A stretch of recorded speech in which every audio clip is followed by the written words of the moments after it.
Story time on the craziest girl at my high school. And I don't mean fun crazy. I know you guys have been waiting for the story times, and I'm finally all done with high school. So I'm gonna start doing like one really good one a week. I'm only gonna tell these stories from my personal experience. I don't want to spread like any false information, any false rumors. So if I don't know, I won't be sharing the information. But what I do know is that this girl came to our high school. I forget which year, but she came to our high school. She was all the rave. She was super pretty. She seemed to be super nice. I think I know why she came to our school, but I'm not for sure, so I'm not gonna say it. I never really had a big run-in with her until my best friend at the time started dating her ex. I always have heard things because she went through a lot of friend groups and there was just always some kind of drama attached to that, you know? So anyway, my best friend starts dating her ex. They broke up. She said she didn't cheat. He said she did. She said, I don't know what's true, but basically he meets my best friend, and when I tell you these two together are the perfect couple, I can't even explain. Like, they're so in love, they're gonna get married. If they don't, I don't believe in love. This girl also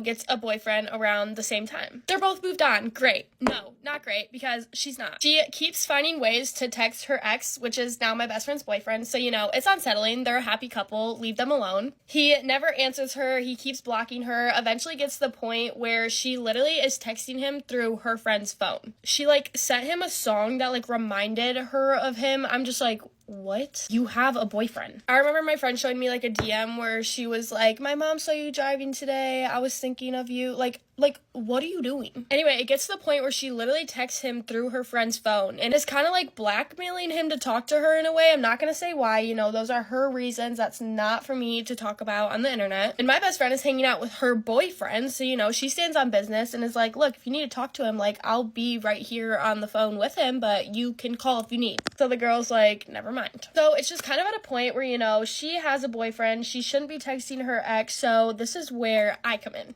I'm very good at confrontation. I'm also very good with my words. So me and my best friend sit down and we type a long letter for her that's very nice and direct. It wasn't mean whatsoever. The worst part was the end where we were just like, look, if you need help from your ex, we're gonna have to screenshot these texts and send them to your boyfriend because what is going on? She reads the text, but she doesn't answer it. And of course we go to school that week and hear that my best friend apparently sent her some mean text. Obviously no one believed this because, you know, my best friend at the time is so unproblematic. Literally, no one batted an eye when she said something. No, it goes mute for a while, and then we're at the point where my best friend's boyfriend needs his clothes back from this girl. So my friend texts her the first time and asks, and she's just like, well, why doesn't my ex pick it up? Then my best friend fought back and said he doesn't want to waste the gas. So she pulls the I'm not home right now, which is fine. So my best friend texts again and asks for the clothes again, and just saying that she'll swing by to grab them if you leave them on the front porch. Swings by, no one's there. She doesn't get out of her car. There was really no response, so she just kind of went on with her life. And the girl then said she gave away all of his stuff, which didn't make sense for reasons, but I don't want to get the story wrong, so we're just gonna continue. Anyway, this girl's mom ends up texting the girl's ex's, my best friend's boyfriend, and the whole thing is kind of complicated, basically saying that my best friend and her boyfriend's little sister were like harassing this girl. Just everyone knows that that's not true. This girl's mom also called my best friend a horse.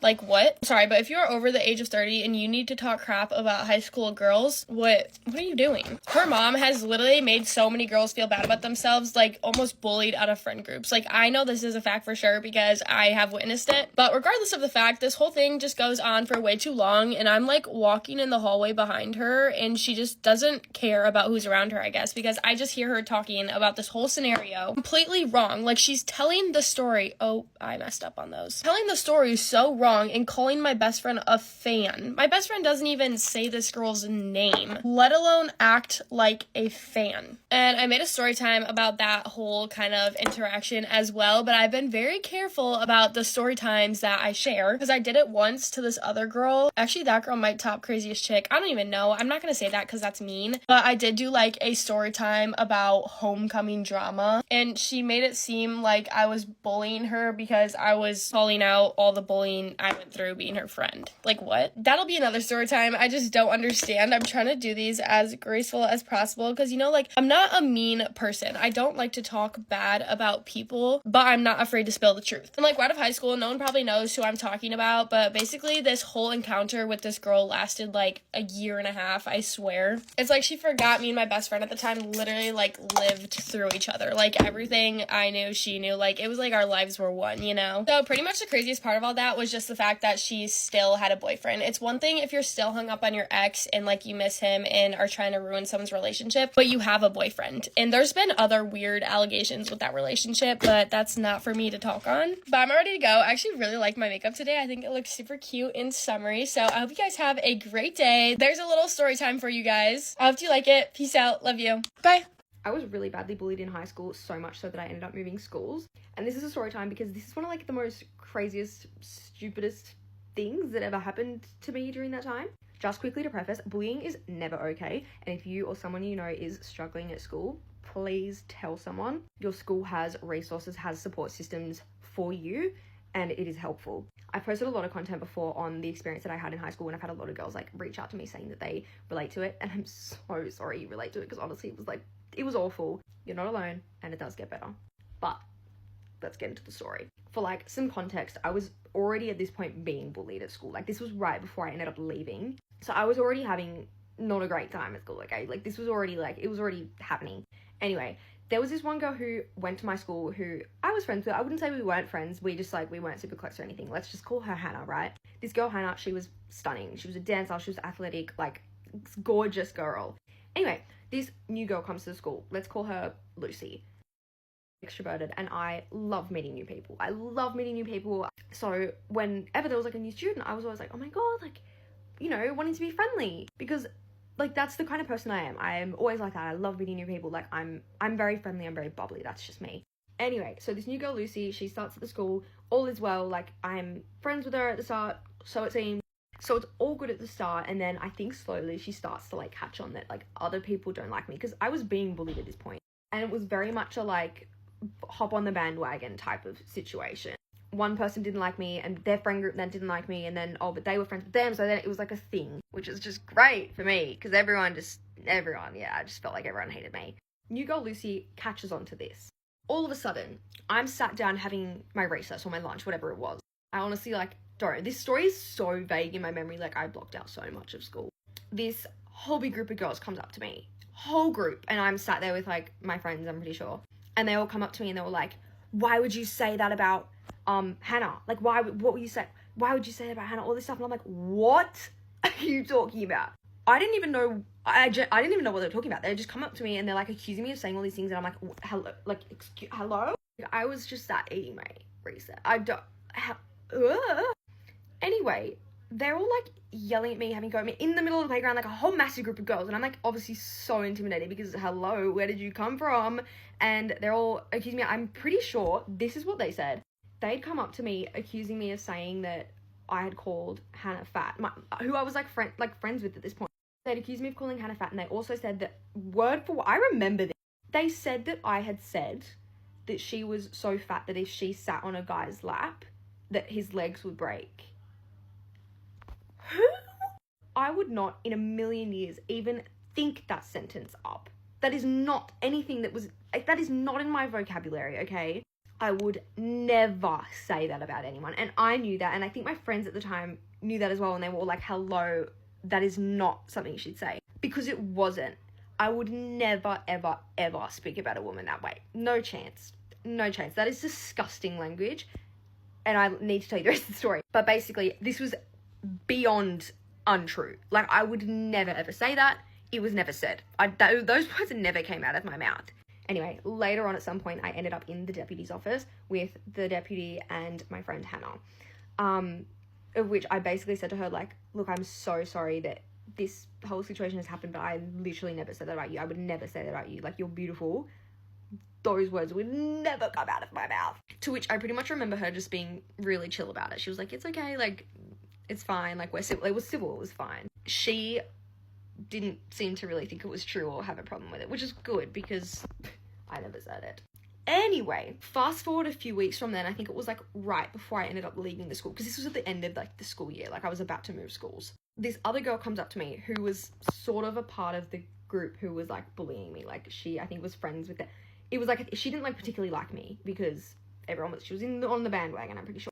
She came up to me with I think 2 other girls and apologized to me, and I was I was really confused at first, because I was hello, why are you talking to me? Am I gonna is something gonna happen? I was scared, because obviously I was getting bullied, of course I wasn't, And these girls came up to me and apologized to me, and they were like, we're so sorry for believing that you said that. Lucy, the new girl, had made it up because she wanted to be popular. She made up that entire story to fit in with that other group of girls so she could be like in with them because they all didn't like me and she wanted to be in with them. So she made up that whole situation about me, and these girls actually came up to me and apologized to me and said, I'm so sorry for believing that, like, she made it all up. And I didn't know that at that point. I was like, oh my god, like, are you serious? She made it up? Because I knew I didn't say that, but I was like, I didn't know where the lie came from. Yeah, so this Lucy girl made up the whole thing to be in with the it crowd and put me through, like, all that. I was like, girl, I don't even know you. Like, I was friends with you. I was trying to be nice to you. Like, what? Yeah. I don't know who makes up that about stuff. That's anyway. Year 9 drama, am I right? Yeah, that's basically one of the stupidest things I think I've ever experienced.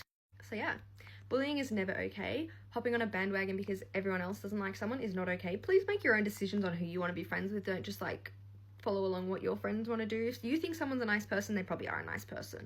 Just because your friends are hating on someone doesn't mean that you have to too. Because I was the one on the other end of that and it sucked. Please, just be nice. Just be nice to everyone. It is free to be nice.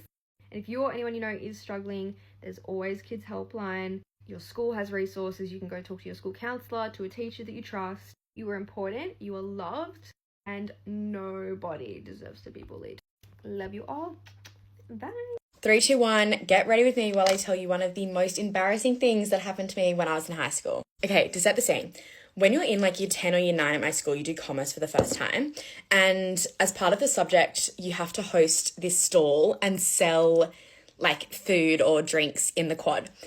One day, like they'd send out emails like every week about like what was going to be sold like at recess and morning tea. This one lunchtime, I'd gotten a message like that morning be like, there's going to be slushies like sold in the quad at lunch. I was prepped and ready to rumble. I got my gold coins ready. I took them to class. Like I'd arranged like shove my books in like another girl's locker that was close by so I could get to the front of the line for the slushie. Anyway, 3, 2, 1, I get in the line for the slushie, but there's still like heaps of people ahead of me. So it takes me like 10 minutes to get to the front of the line to get my slushie. By the time I get to the front of the line, they're like, oh, sorry, like the ice cubes have melted.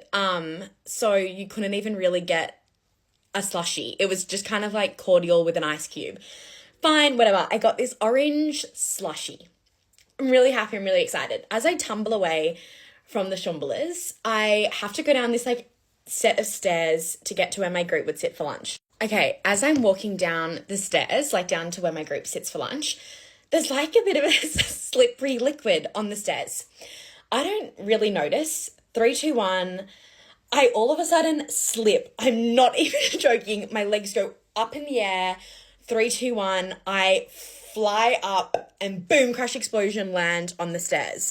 As I was holding my little orange slushie, it had proceeded to become airborne and just like come down into my eyes like literally the Niagara Falls.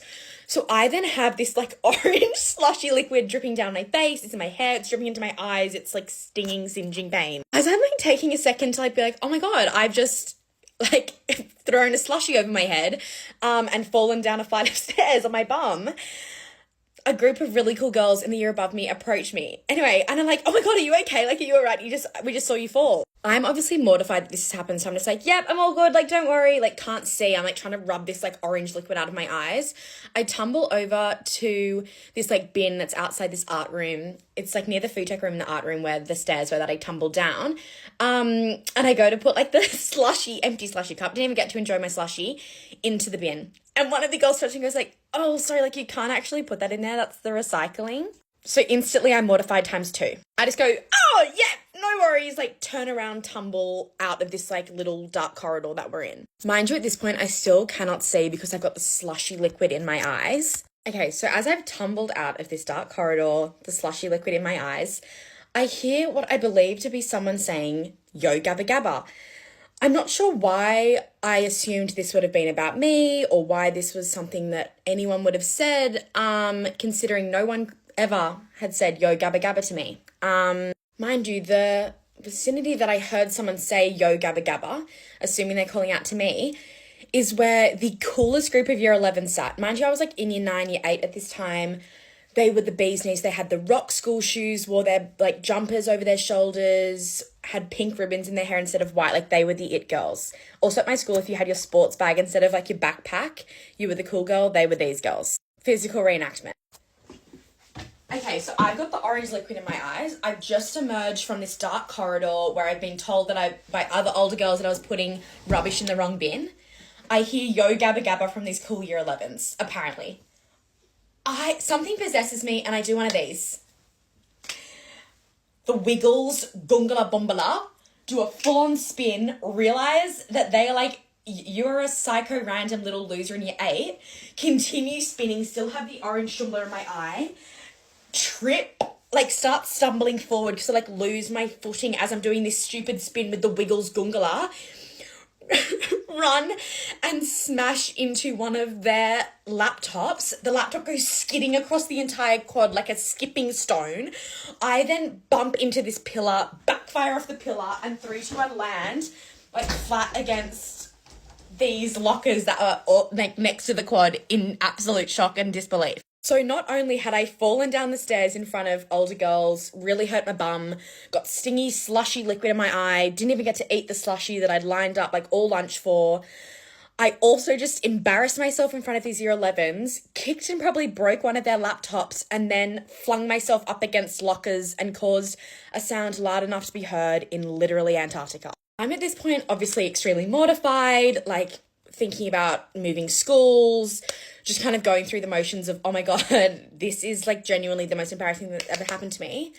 I turn and like my friendship group was sitting right where I'd shumbered up against the lockers, and they all turn to me and go, hey Gab, where have you been? No one saw a thing. No one witnessed the embarrassment of the year 11s, the full shumba bumba bumba down the stairs, the slushy in the eyes. So I just arrived there with wet straggly hair, like this, and they were just like, oh, like what's happened to you? Still to this day, it haunts me. I don't know why I thought the cool year 11s were calling out yo gabba gabba. Like, I don't know if I broke the laptop. I didn't stick around to find out. Sorry. And word for word, everything happened. It sounds like the most insane story. It was so traumatic. I have to finish doing my makeup, but that still to this day is one of the most embarrassing things that's ever happened to me. One of many. But that is probably the most physical gungala. It was crazy.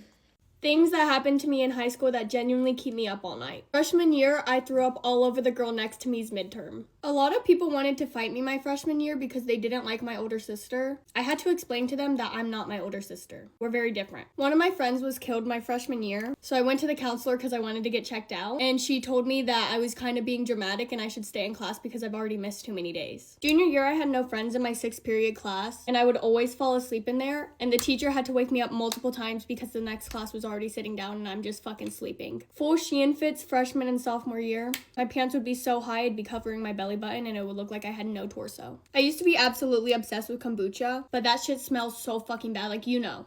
And I would put it in my awala, and then I'd get to school and I'd open my awala and then it would spray everywhere and then I would stink for the rest of the day. While I was debating in class, I was telling a story about how my friend died, and then a group of guys started laughing at me, and then I just started bawling my eyes out in front of the whole entire class. Not a couple tears, I was bawling my eyes out. I obviously have no tits, but freshman year me didn't want to accept that, so I would wear those fucking bombshell bras that would add like 3 cup sizes to you freshman year. Except still didn't fit me because I really have nothing there. So there would literally just be a huge gap, and anyone taller than me definitely saw my whole nipple. And to think most of this happened like 4 years ago is fucking crazy. Obviously I'm over all of it. I wouldn't change a thing. Made me the person I am today. And I left out a lot of shit, so if you want a part 2, let me know. I love y'all so much. Have an amazing day. Bye. This is my high school day in hell. You wake up in the morning with the sun shining on your face from the blinds. You check your phone. It's 11 a.m.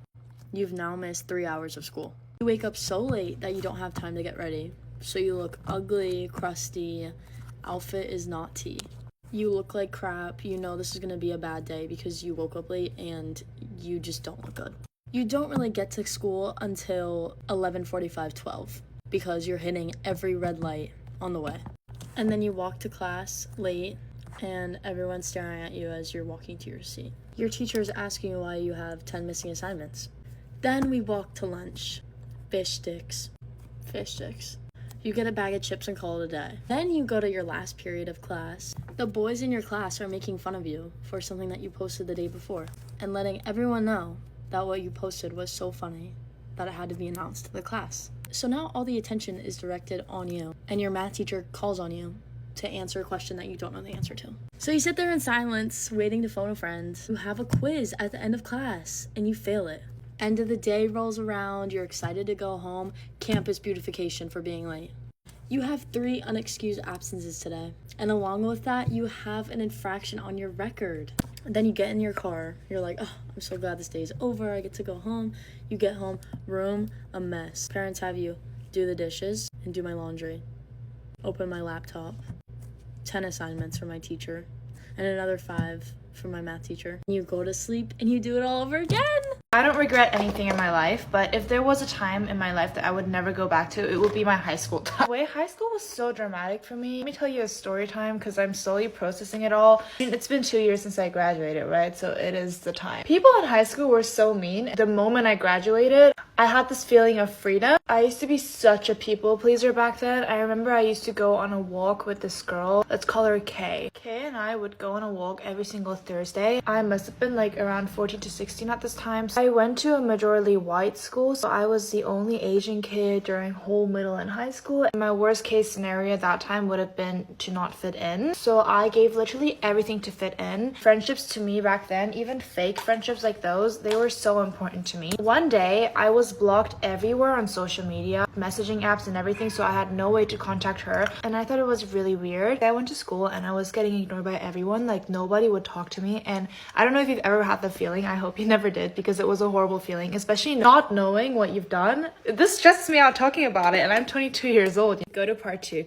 These are things I did my freshman year of high school when I thought I was way hotter than I was. I would like to tell you guys a little bit about my wardrobe at this time in my life. Very unfortunately, I didn't really have a sense of style yet. I did, however, do 3 sports, and so I had an abundance of athletic clothes. And I'm not really talking like cute sets or anything like that. I'm talking like a closet full of Nike Pros that I used for gymnastics. And so of course, if I wear those for gymnastics, why wouldn't I wear them to school too? Now, this doesn't sound that bad yet, but as most girls in high school know, everyone goes through a Shein phase, and this was mine. So one half of my closet was devoted to Nike Pros for gymnastics, and the other half was devoted to really cropped Shein shirts. So an example of an outfit I might wear on any given day, this is actually one I remember wearing, is this navy crop top from Shein that says Boston in bright red letters on it. It probably went down no further than like here on my waist, and a lovely pair of black high-rise Nike Pros. What makes it even better is that they were like the 2-inch ones that didn't cover your whole butt cheek, paired with the classic dirty Air Force ones that were left over from my Visco girl phase. I would pretty much wear some variation of that outfit on repeat, and that's kind of what happens when your school doesn't have a dress code. Regardless of these outfits, I absolutely walked around school acting like I owned the place.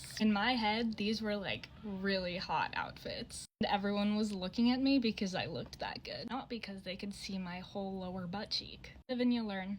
The way I used to not give a crap about anything in high school is actually insane. So in this video right here, I'm deadass wearing a blanket and hitting a vape in the middle of class, and you can see the teacher is like sitting in the background right there. Yeah, I literally did not care. It's so funny. I low-key look kind of ratchet, but you know what? I was a little ratchet when I was younger. But anyways, at this point in my life, I was literally so out of control. My dad was just like, don't die and come home. That's literally all he expected from me. I am definitely not sharing this, like I'm proud of it. Obviously, I do have guilt and regrets for being this way and putting my dad through this, but it's in the past now. But anyways, yeah, so during this time, I was just a literal mess, and I was ditching school way more than I was showing up. So yeah, continuing on with that, I would show up and kick it at school for maybe like first period, second period, and then by third period, I would leave. Or like sometimes I would stay until lunchtime and then leave. And how I was able to do that was because my friends were all out of high school. Like all of them graduated, I think a year or 2 before me. So yeah, my best friends were all out of high school. So when I would go to school, I would wait for them to wake up. And usually the time they wake up is like 12 p.m. There were times when like I would ditch school and they would come pick me up, and we would go to like Knott's Berry Farm, or like we would go all the way to LA and just like do dumb random shit. And I was like, like school meant nothing to me. It was just like I would show up and then leave, and people were like, "Oh my god, aren't you scared of ditching?" I was ditching so much to the point where I would just walk out, and if people saw me walk out, I'd be like, "I don't care," and they'll be like, "I'm gonna call your parents. I'm, blah blah blah. I'm gonna, send you to the office." I'm like, "How are you gonna make me go to the office? I'm leaving." I remember how they punished me for ditching school or like not showing up was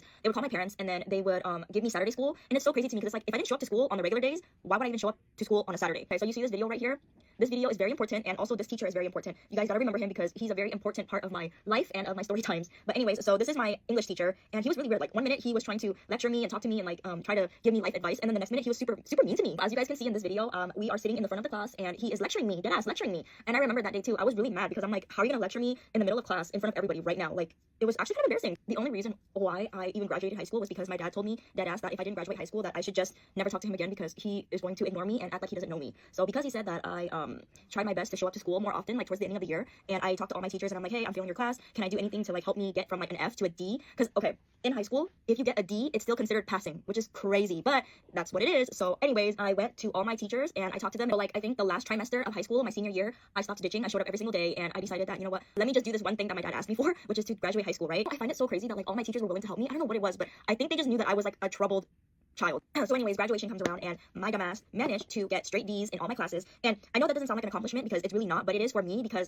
imagine not showing up to school every single day for like months on end, okay? Missing all your tests, not doing any homework. I feel like all my teachers definitely clutched it out for me with giving me those packets and like giving me a chance because maybe they just didn't want to see my ass again next year if I got held back. I don't know, but yeah, I am so happy that they clutched it out for me and did that for me and wanted me to, finish school. My brothers always talk about this all the time. They were like, Catherine's life is literally just based off of pure dumb luck. Anyways, after I graduated, I went to college for 1 year and I went to Golden West Community College. And I'm gonna be honest with you guys, I showed up to school, but I would sleep during class and I didn't learn a single thing either because college is way more lenient. The teacher is like, if you want to learn, that's up to you, and if you don't, I really don't care. So obviously, if you have teachers that don't care and then you yourself don't care, you're for sure not going to learn a single thing. I only did it because it made my dad happy that like I was going to school, but really I was like, what the fuck am I even learning? I don't even know what I'm doing. But I just decided to do it because he asked me to and I wanted to give it a shot. But yeah, like my brothers say, Catherine's life is all based off of dumb luck. And yep, dumb luck happened because I was going to school for no reason, not having any plans for the future, and then boom, by 19, I dropped out and opened up Cat's Cafe. You guys always want to know whether or not I was popular in high school. Every time I make a high school story time, you guys always ask me this question, and I feel like it's a pretty complicated answer. I really feel like it just depends on who you ask. I guess if you were to ask some of the girls that were considered popular at my school, maybe they'd agree, or they would just say, yeah, they know who I am. I would like to say we're friends. I feel like we're all just more acquaintances. I guess if you were to ask someone who maybe wasn't as popular, I don't want to use the word popular. It sounds so rude, but you guys always ask me like if I was popular in high school, so that's the word that I'm going to use. They would probably think I was one of the more popular people just because I was so well known. I feel like there's a difference between being well known and popular. Even since sophomore year, like I never was a partier. I've always had super strict parents. I never was out late. I never drank at parties, any of that stuff. I just never really did any of that. Once in a while, did I go to a party? Sure. Was I a DD? Yes. I didn't drink. I would always have to be home early, so it's not like I did anything crazy. But when I tell you, if I made one mess up, did one thing wrong in high school, I felt like it was the end of the world, and I don't know if it's just because I did it and I heard a few people talking about it, or everyone would talk about it like I was told. Probably had like 3 bad things in a row happen to me my sophomore year that kind of just exploded way more than it should have, and I had some really cruel things done to me from that, so that was fun. I feel like that's where a lot of rumors about me started, was my sophomore year. I feel like unless you know me personally, it would be very easy not to like me. I'm super closed off, kind of. I wanted to add, I've never been someone with a super big friend group. I've had the same best friend for 13 years straight, which I did everything with. I've always liked having smaller friend groups. I've never tried to put myself in a place where I didn't feel welcomed or where I didn't feel like it was a super fun or good environment to be in. So that's probably half of the reason why I seem so closed off, is because I genuinely have like 2 or 3 close friends that I put my everything into, rather than 20 big friend groups that really couldn't care less about you personally. I didn't talk about friends much, so I wanted to put that in there because that's my 100% opinion on friendships and how it should be. I'm nice. I don't think I've ever been super rude to anyone, but I do have a really bad RBF. And if you don't know me and I don't know you and you see me in the hallways, you probably think I want to kill you, and that's just genuine honesty. I have a lot of things going for me, and I feel like that's very easy to look at and just kind of develop this like sour taste in your mouth. But that's also because I'm very good at hiding all the bad stuff that goes on in my life. I feel like my life isn't this super perfect, put together, have everything I want type of lifestyle. It's really not. But I am very good at putting on that persona, and not that I'm a fake person, I'm not fake at all. And that's also another issue I have. I feel like being fake in high school is what gets you a lot of friends and gets you a lot of that nice reputation. I feel like the girls that everyone loves that say are super nice are probably some of the fakest people I've met just because I know them personally. If you talk to them, they say you love you, you walk away 5 seconds later, they are talking crap on your name. I don't know if this sounds bad, but I feel like I'm just not that type of person. Like, if I don't like you, I don't know why we'd be friends, you know? Is that bad? I don't know if that's bad or not. I feel like I'm just not fake. I have a really hard time being fake. I don't know if you guys have noticed this or not, but I don't get a lot of hate on my page. It's just girls for girls. It's literally one of my favorite things to just come onto and just read comments and just bond with you guys. The only hate I've ever gotten is people from my school making spam accounts, even on their own accounts, just commenting rumors, like horrible things about me on my page, commenting back to you guys, telling you guys I've done this, I've done that, I did this, and half of these things aren't even true. Like, people genuinely like hear things and believe it and then come on here and like spill it all. I find out new stuff that I did in high school every single day in my comments, and I try and block all the accounts, but every single day there's new spam accounts that I know are from my school. Even just like on my main accounts, and I know these high school like story times are just opening it up for that because there's gonna be some people that don't agree with me. I'm over high school. I like doing the story times. I know you guys like it. I met a lot of you guys in Grand Haven yesterday, and everyone was telling me they love my high school story time, so I'm gonna keep doing them. But you guys always ask me if I was popular in high school or not, and I don't really know how to answer that. Like, yes and no. I was well known. I don't know if I was well liked. It was just a complicated time. I'm definitely more known and more liked now that I have social media. I know all the underclassmen, the middle schoolers, I hear stories of them talking about me and they love me, and it feels so good to finally have people in my district like me. I bet you $100 if you asked one person in my grade right now who I am, they probably wouldn't have like a positive thing to say, but I can tell you I don't have a genuine relationship with one person in my grade right now. So maybe get to know me first before you speak on the type of person I am. So that's my opinion on my popularity and a little story time of my high school experience. Again, I gotta go. I hope you guys have a great day. I hope this answered any questions that you guys had, but peace out. Love you. Bye. The drama in my life right now isn't even mine. It's like the shit I overhear in the school bathroom, and now I'm like invested. Yesterday I was in there minding my business, doing my business, and these two girls come in, not to use the bathroom. What they were talking about was wild. Now, before I continue, I'm not judging. It's your life. You do you. It's just crazy to hear. Now, I know a decent amount of people in my grade and the grade below me. So, then these people I didn't recognize, so which means they were like freshmen, or maybe sophomores, but probably freshmen. So this one girl's like, oh my god, like, I like your bracelet, or like something. She gave her a compliment, and she was like, thanks, like, I got it yesterday. Oh, where'd you get it? And she was like, oh, I stole it. And I was like, oh, okay. Stealing is not that uncommon, so that wasn't the big shock. And then the other girl was like, oh, it's so cute, like, do you think you could steal me one? The other girl was like, oh yeah, like, I can steal it after school, like, isn't your birthday soon? Like, it can be your birthday present, we can, like, do it together. And I was like, oh my god, that's a really interesting way to bond. And then a third girl walks in, and she's like, yo, not saying names, I got your shit. And then one of the girls walks away, and then the other two girls start making out. Again, you do you, like, pop your pussy in the school bathroom, but they were like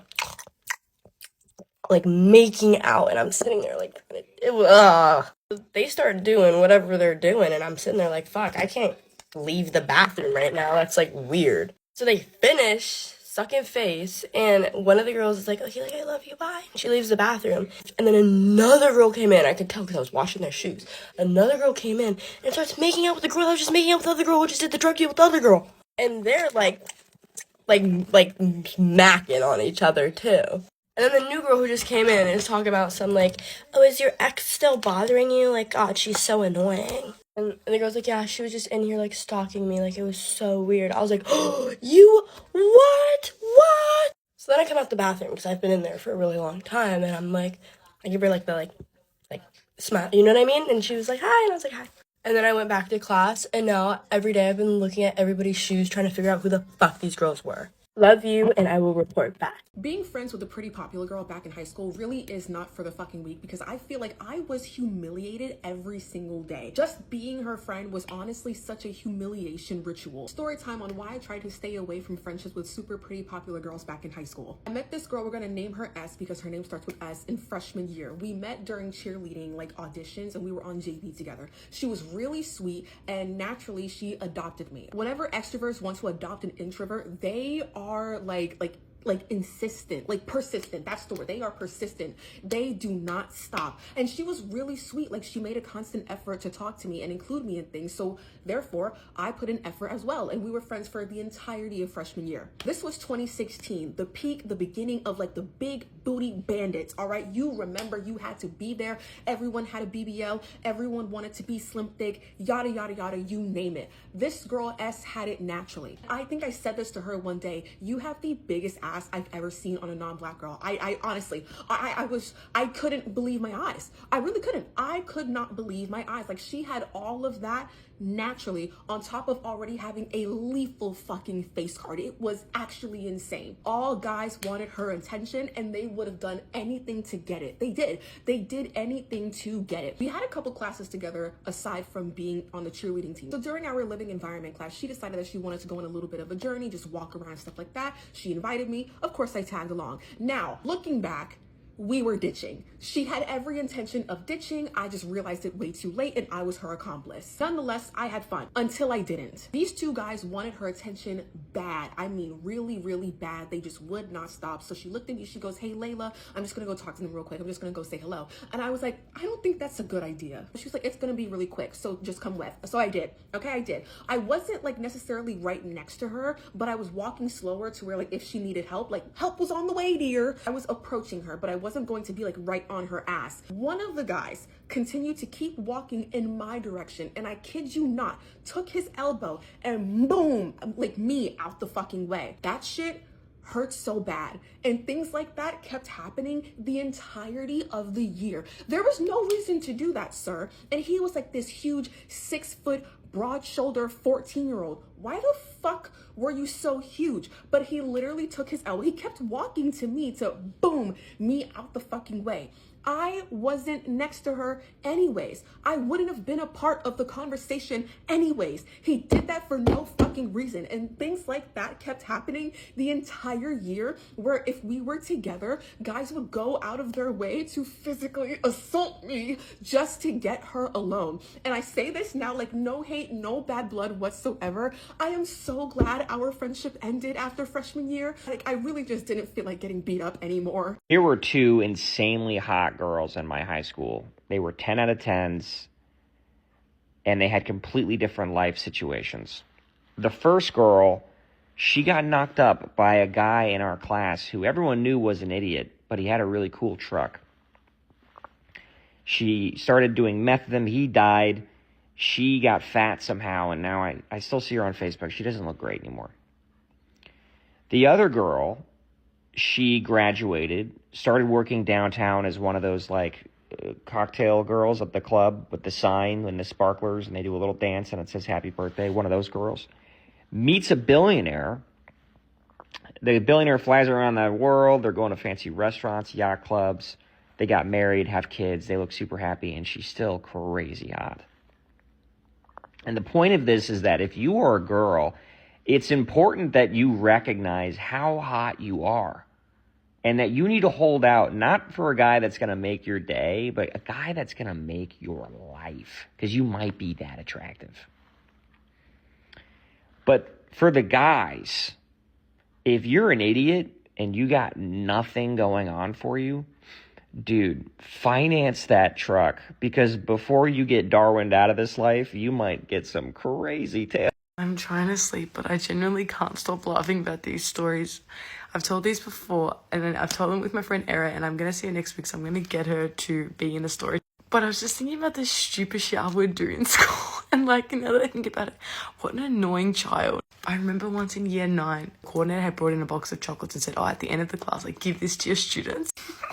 So our teacher, like our math teacher, she's like, oh, whatever, like, yeah, she left it at the table, and every time she'd turn around, me and my friend Era would go, I think it was Raw too, we would go and like we'd steal a little chocolate and like eat it and go back to the table, and we like would continuously do this for like almost the whole lesson. I had this problem where I couldn't stop talking, like even if a teacher told me to stop talking, like I couldn't help myself. Like I know people find it annoying when people don't stop talking, like I literally couldn't help myself. I had to keep talking. So the teacher got mad at the class and she made us all be quiet. My teacher like made us be silent, but I really wanted to tell Erimide something, so I wrote it down on a piece of paper and I folded it up and I passed it to Erimide. But of course the teacher fucking caught me passing the paper. Like, you know, just the worst feeling in the world when you see them see and she just get the paper.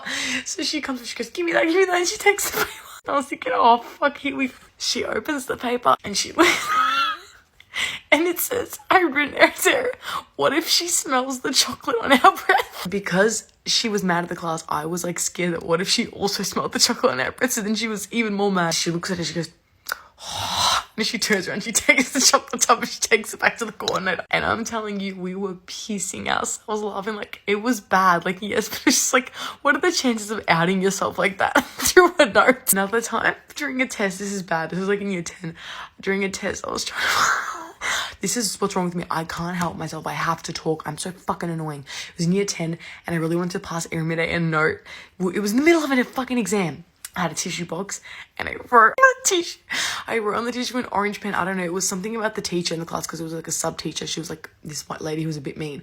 And I like put it in the tissue box. And then I was like to Era, like Era was on the other side of the class. It was like silent. And I was like to her, like telling her, like ask for the tissue box. And she was like, she goes like, oh miss, can I have the tissue box? So the teacher picked up the box and took it to Erimide. Gets the tissue box. This girl was not slick, bro. I can still see it in my head. Like the teacher's standing behind her. Erimide pulls out the tissue and I don't think she saw what was happening. She opened it like this and she's looking like and she realizes it's got orange writing all over. I don't even remember what it said, but I don't think she knew there was going to be writing. So she like opened the tissue because she didn't understand what else to do, and she just noticed it. And she realized the teacher was behind her. So I just see this, put it on her face and like started to blow her nose in the note. She didn't even get to read it. But the teacher was behind her, like, as if the teacher didn't see her pull out the tissue with orange writing. That just reminded me of one more story. Okay, Mr. Barker, this was a crazy man, okay? He was like our school's vice principal for a bit, then he was randomly teaching us in year 8 math. And I remember one day I left early and apparently he went onto this rant that started from us failing a math test to us living in a garbage bin. Everyone was like, yeah, somehow he connected us failing a math test in year 9 to living in a rubbish bin in the future. Anyway, one time he was really mad at the class and he got us to all write a note about our favorite thing of the year, even though he was mad at us. It was like the end of the term, and I think he was saying like, oh, my favorite thing would be nothing. Like he just kind of went on a rant. Anyways, Erimide wrote it on white paper in yellow highlight. You can just imagine what yellow highlighter looks like. God, who the fuck writes on white paper in yellow highlighter? You know. Anyways, he was mad. He was ranting. She gave it to him. Like everyone was handing this. I'm sorry. He got his. He's like, oh, can't even read this. I don't know. It was, okay, see, I'm not even laughing after. When I get it out, it's not even funny. The idea that there was like this old angry man and then he just got so humbled by the paper being like yellow highlighted and we're like, oh, can't even read this. And we all just started pissing ourselves. Like, school was so fun. Like, and then I said like once, like, I miss high school. Like, it's like the best environment. Someone's like, oh my God, like, obviously high school's fucking shit. There's so much shit stuff, but like don't act like you don't piss yourself dying with your friends like most days. Like it was a funny time. Pretty sure most of us can agree that 7th grade was the worst years of our lives. People are talking about, oh, bring back bullying, but let's not. Because I'm about to tell you some of my worst experiences in 7th grade. So do my lashes with me while I tell you my canon event. I'm gonna start off by saying that I've always been a military child and I have never lived in the States. And this was my first time ever going to a public school in the States. So it was my first week and I was very excited to start school. Like I remember I was so excited because I had always seen like movies on like middle schools and high schools in the States, and I thought it was gonna be the American dream, perfect little High School Musical moment. But no, honey, no. The first mistake I made was being friends with a girl that I did not know everybody hated. I did not know everybody hated her because apparently she was known for like taking people's mans and talking crap, basically. So me and this girl got really close, and I kid you not, the first week of me being there was already a rumor that I was talking crap about this big friend group that was like known, like the popular friend group. So one calm morning on my first week of being in the school, I was standing in front of the school because you had to like stand in front of the school and wait for the bell to ring to go to your class. I was doing that, and I kid you not, this entire friend group, there's just this one girl that just comes up to me and starts yelling at me in my face in front of everybody. So yeah, at this point I'm just standing there taking it all in. I'm like, oh my gosh, what the hell did I do? I'm just like, I didn't say this, I didn't do this, I didn't. Because there's just like 7 to 8 girls just yelling at me straight in my face while everybody's recording and nobody's doing anything, and I'm like, what is going on? So yeah, that happened, and then I later come to find out that the girl that nobody liked that I was like close with actually was the one who was spreading the rumors and blaming it on me. So fast forward a little bit, I started to come to the realization that I was fugly. Like, I started genuinely feeling like I was... You know that audio from 13 where it's like, she saw these goddesses and they had like tongue rings and belly rings and whatever the hell. That's literally how I was feeling.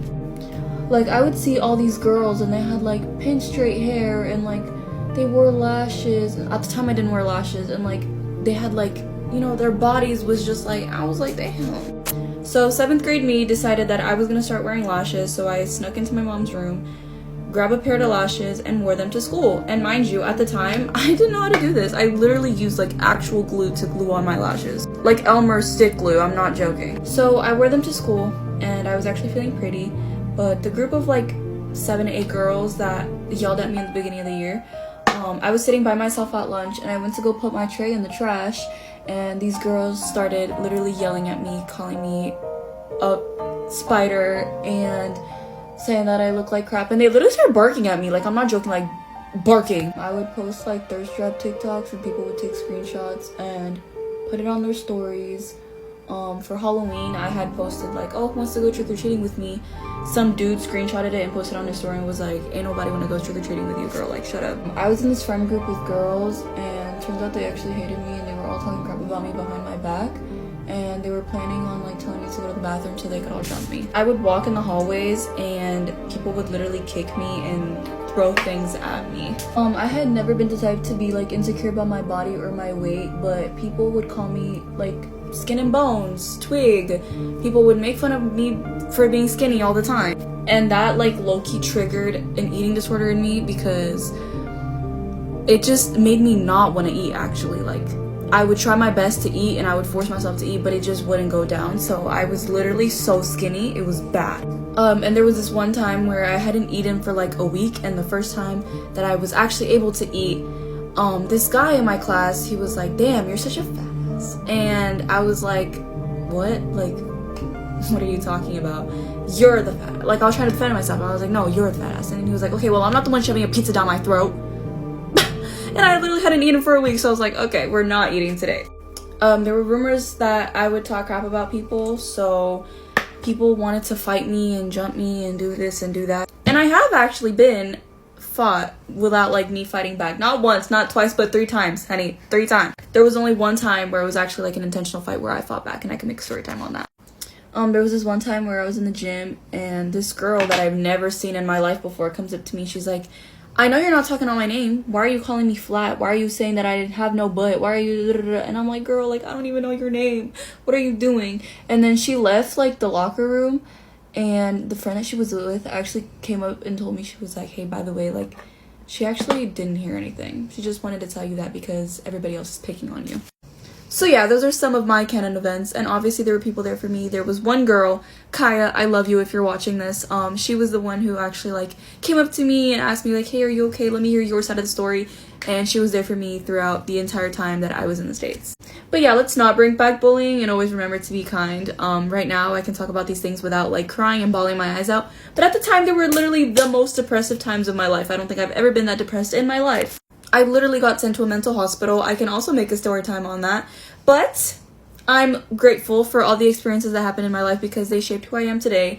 And not gonna lie, they shaped me in a good way and in a bad way, because now I literally do not take crap from nobody. From nobody. Like, I hear a rumor, I will address it. I will say something, I will be loud about it, and that's just who I turned into today. And sometimes I'm proud of it, sometimes I'm not proud of it, but we're all humans and we all make mistakes. So yeah, stay safe, be kind, and don't bring back bullying. So when I was in high school, I used to just be unhinged. And there was a point where I kind of realized my parents never really grounded me. They would say I was like grounded, and then like the next day they would just forget. I had those type of parents, right? So once I became once I started doing that, I was kind of out of their control, right? But I had older brothers who didn't gentle parent. And mind you, my parents are super gentle people who adopted 4 crazy, not gentle kids. So once my mom realized I didn't listen to them, she would call my older brother. So when I was around 16, my older brother was 19 or 20. He's basically like my dad. And I remember this one time I was trying to go out that night, and my mom was like, no, you're not going out. And I ran out the door anyways. I started walking down the street, and I'm not thinking nothing of it. I'm just thinking like, oh, my parents are just going to be pissed, blowing me up all night or whatever. No, y'all. I get out our neighborhood. I'm walking down the street. I'm about to meet up with my friends. I told them to meet me at the gas station down, like a little bit down our road. And can someone tell me why a black car pulls up to the side of me? I look, and my brother hops out the car. And as soon as I see my brother, I start booking it. And mind you, my brother, in high school, was their star running back. I was running from a star running back. So, y'all know how that ended. He literally caught up to me, but instead of just like me stopping, I didn't. He jumped and tackled me. So mind you, this is the side of the road. He jumps and tackles me, and then my other brother hops out the car. And one brother has my arms, the other one has my feet. I'm screaming. I'm like, get off me. They throw me in the car, and they bring me right back to my mom's house. They drag me into the house. And my older brother goes, I got nothing to do today. He was like, I got nothing to do tonight. I'm going to sit here all night. You're not going nowhere. I was pissed. Oh, this is an avocado face mask. Anyways, about an hour goes by, and at this point, my friends have left me. I'm pissed. I wanted to go see my boyfriend at the time. So, they took my phone too. My mom took my phone, like, not my mom. My brothers took my phone and then gave it to my mom. So I'm pissed. I'm in my room, and they're all downstairs just talking, basically playing prisoner guard. So I was like, you know what? I said I could do this. I was like, because in my parents' house, we live in a cul-de-sac. And usually I run out the cul-de-sac out, and then I try to run out the neighborhood. But I was like, you know what? I'm going to run out the door, but go to the side of the house. And I'm going to wait. And they're going to think that I ran out. So they're going to all hop in their cars and go. That's exactly what I did. They were all in the kitchen. I snuck downstairs as slow as I can. I opened the door, and I slammed it, and I booked and slammed the door because I knew they already heard me coming down. Anyways, I hear all of them running out the door, hopping in the car. They hop in the car and they take off. As soon as I see the cars, I go out this other way, and I'm walking down the street. And mind you, this is like 11 o'clock at night. It's late. But my stupid ass had no phone. I had no shoes because I thought of the plan all in once. I was walking to the bathroom. I was like, you know what? Let me just book it, leave. Like, all this happened in like 3 minutes of me planning out what to do. So I had no shoes on. I had no socks on. I had no phone. I was in booty shorts and a cami. At the time, I was in my Sophie shorts. Y'all know what Sophie shorts are? Yeah, I was in some Sophie shorts and a cami. Anyways, I'm walking down the street, and a little whoopty pulls up beside me, and it's this, like, he looks like a 50-year-old crackhead. I'm not joking you. He rolls down the window and goes, what are you doing out here by yourself? I'm like, walking. He goes, do I need to take you somewhere? It's dangerous. You could get picked up by a creep. Me looking at the creep trying to pick me up. I'm like, yeah, I need a ride. And he was like, and I said, I also need to use your phone. And he's like, okay, hop in. I get in this random man's car. I call my boyfriend, but I'm pretending like I'm talking to a girl. So I'm not like, hey, babe. No, I'm pretending like I'm talking to a girlfriend. And because before the phone call, we stopped at this gas station and he was like, I got to go in and get something. He left the keys in the car and everything. And I'm just looking around and I'm looking through his car. I saw some construction stuff in the back. He had a bow in the glove compartment and I didn't know how to drive, but I was like, should I steal the car? But anyways, he goes inside. And I'm like, okay, I got to get to the McDonald's. So he comes back out. And he's like, where do you need to go? Like, I said, can I use your phone? I need to call one of my friends. I need you to drop me off to her. And he was like, okay, yeah, of course. So I call my boyfriend. I'm like, hey, I have it really low. I'm like, I need you to meet me at the McDonald's by your house. And he was like, why? It's lit. At this point, it's past 12 a.m. He's like, it is midnight. Like, what do you mean meet me at the McDonald's by my house? I'm like, just meet me there. I'll tell you everything. I left my mom, and I tell him like a quick thing. He goes, okay, I'll meet you there. So we start driving. On the way to this drive, y'all, this creep dude starts going, how old are you? I'm like, 16. He's like, oh, he goes, you ran away? I was like, kinda. And he was like, I could take care of you, right? I was like, what? He was like, yeah. He was like, I could take care of you. I could buy you wigs. He was like, I could get you a hotel right now and I could go buy you a whole new wardrobe. You don't even have to go to school no more. He was like, you could just live with me in this hotel. And I'm like, oh yeah, that sounds so good. Like, I'll take that up. Let me just meet up with my friend and then I might bring my friend back with me. Like, I'm literally milking the fuck out of this. I'm just like, yeah, of course. So he's just like, okay. And so we're getting close to there. And I'm like, so you can leave. I was like, I'm going to call you in 2 hours to come pick me and my friend back up. I'm just going to sit and talk with them. And he's like, okay. He's like, are you sure you're going to come back? I'm like, yeah, I promise. So after I convince this 50-year-old man that I'm going to bring back another 16-year-old girl to a hotel, he leaves. And I walk from the McDonald's to like this little intersection part. And I see my boyfriend sitting there and I'm like, boyfriend, and I like go and I hug him and I'm like, I've been through the ringer to get here. And my boyfriend's kind of pissed. He's like, yeah, so why would you do all this? And I'm just like, because she wouldn't let me out. He was like, we could have just saw you at school the next day. Like, why would you do all this? And I'm like, this ain't the tone like I was thinking you was gonna have. Like, mind you, I'm 16 and he's 17. So he kind of maybe thinks a little smarter than me, y'all. Anyways, he goes, please don't be mad at me. I'm like, what? He was like, I called your mom. I'm like, he goes, they're on the way here to pick you up. He was like, we can't just sit out here all night, Ohana. He's like, it's midnight. You are a 16-year-old girl who just got out a random person's car. He's like, this is not okay. And I'm just like, why would you do that? I'm freaking the fuck out. Y'all, all I see, my mom whip around this damn corner. And all I see is my brothers hop out the car. I'm freaking the fuck out. I think I'm about to get my ass beat. They run right past me and start jumping my 17-year-old boyfriend.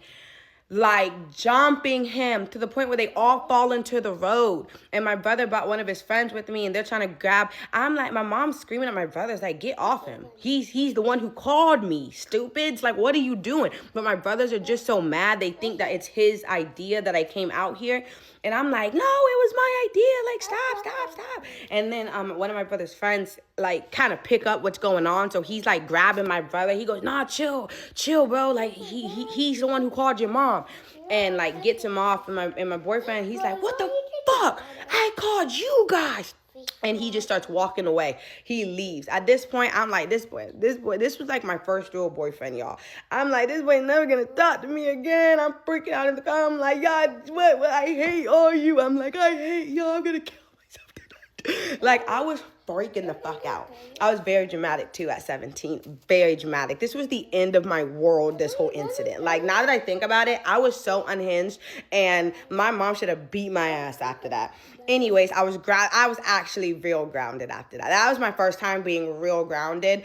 And my parents stood on motherfucking business after that. And so did my brothers. And then I never did nothing like that again. I still was unhinged doing crazy shit. But once I was like, okay, I never ran out the house again, y'all, but that was an experience. That was an experience. I have never told anyone this story because it is the most embarrassing moment of my life. You know those movies where you're like, oh, that's what I thought high school would be like, and it's like the worst experience you've ever seen a freshman have in their life? Yeah, okay. To set the scene, it's freshman year. Me and my best friend, we'll call her Rebecca, we're always with each other, and we decided, oh, we're gonna go hang out with this group of guys. Also, foreshadowing, me, like, I consider this group of guys my friends now. Like, it's not awkward or anything, but this was really awkward. We go to their house and she's like talking to one and we're all hanging out. And so I'm just hanging out with them. Her mom calls her and is like, you need to get home. Like, she gets in trouble for something. So basically my friend gets in trouble. So she has to go home because we like went to their house. My mom's fine with like me going to whatever, like going wherever, but I didn't want to call her and tell her because I didn't tell her where I was going and she was like out and I just felt really stressed. So I was like, okay, well, I'm not gonna tell her, like, I'll figure this out. So I hang out with them for a bit and they're like, okay, we're going to our friend's house. We'll call him Bob. So Bob, like, we all get in an Uber. I'm like, oh, I don't know about this. I've never met Bob. We get in an Uber. We go to Bob's house. Bob's older sister, Bobby, is throwing a party and it's a senior party. When you're a freshman, that means that's terrifying. So as like someone who was a senior last year, none of this was as serious as it was when I was a freshman, and like I was fine. But basically, I get to Bob's house, and the friend group didn't tell Bob I was coming, and I wasn't aware that I would be the only girl there. And so I'm like, oh my gosh, I'm freaking out. And so Bob is like, yeah, she can't be here. And I'm like right in front of me. And they're like, no, she's still. I'm like, no, it's okay, I'm gonna go. So me being so scared, and in the moment, like, that felt so terrifying. I was like, he doesn't want me here. So I walked away. This house was so big. It was literally a maze. So I'm opening like every door I can to try to leave. And they're like calling out my name. They're like, Riley. I'm like, and I'm like running away. And I run into this senior party that's happening in like the backyard in the pool house area. And I see the senior, I'm like, guys, I'm so sorry. This is so embarrassing. Like, I cannot find my way out. And they're like, oh my gosh. And these two girls are being really nice. Bobby is being really nice, the girl whose house it is. And she's like, no, let's like, we'll find you a way out. So then she like gives me to her friend. Oh my gosh. The girls, there was like those two girls being nice, and then these other girls were like, no, we can't be hanging out with the freshmen. This is so embarrassing. First off, those girls were losers. If that had happened to me, I would have laughed. I'd been like, you are so cool. Let's get you out of here. Like, what were we doing to be mean like that? But so then I'm like, okay, no, like, sorry, like, I'm just trying to leave. I don't want to like be here. And so this one girl's like, let's get you out of here. We walk by this bathroom, and it's huge, and there's a bunch of seniors sitting around and doing senior things. And she was like, oh my gosh, and she like introduces me, and I was so scared. I was shaking, and I'm like, oh, I'm really, they're like, you're a freshman? Guys, this is the High School movie part.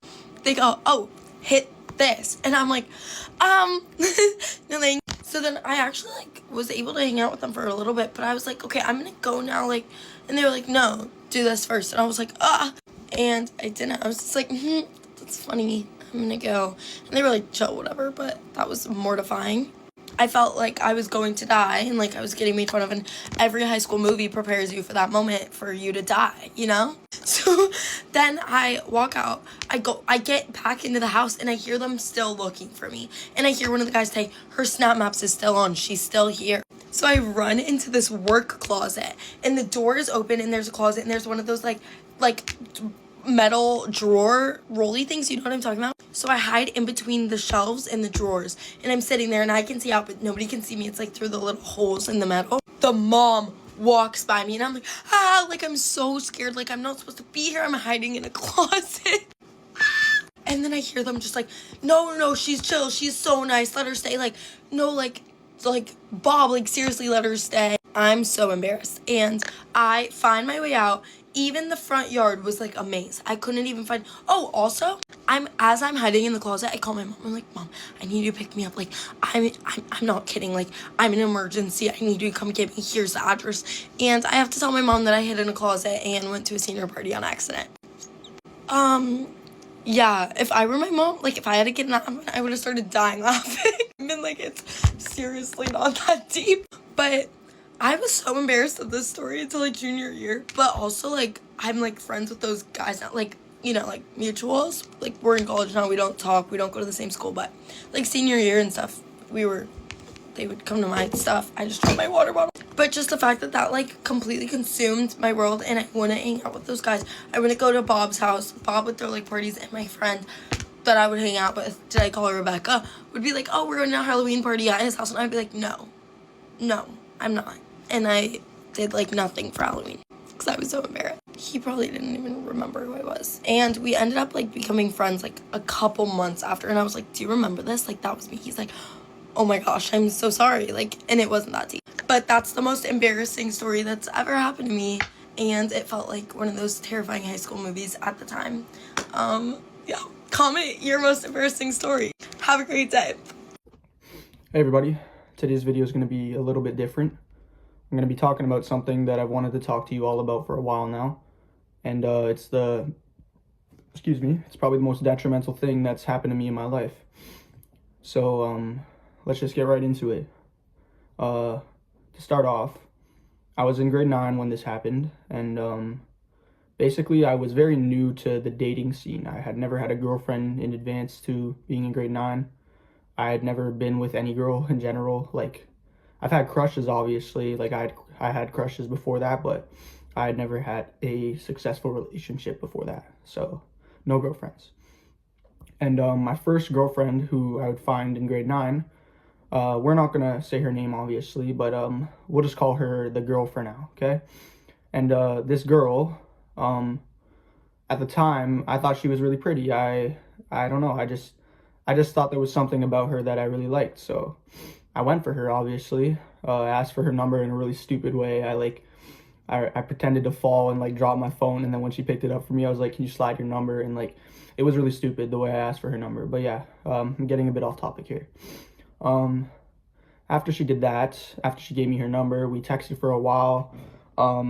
Pretty much said I love you on like the third day of talking. It was really stupid. But I didn't know the consequences of saying something like that yet, you know? Like, there's not a like a crazy amount of consequences, obviously. Sometimes it's a good thing, but saying that early on in a relationship is never good. And I'd come to learn that soon.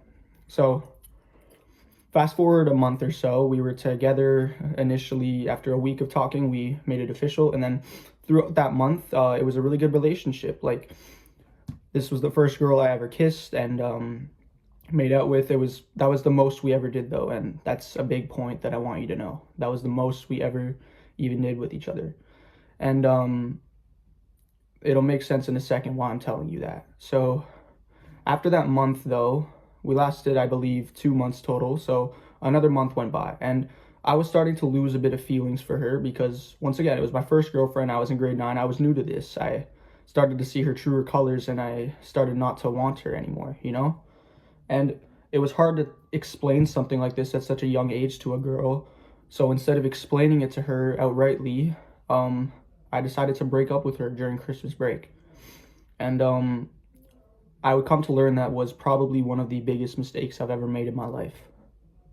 And it's for a very simple reason. So what ended up happening after I broke up with her is everything seemed normal at first. I didn't get any texts, surprisingly. I didn't get any calls. And what did happen, though, is I went to school after Christmas break.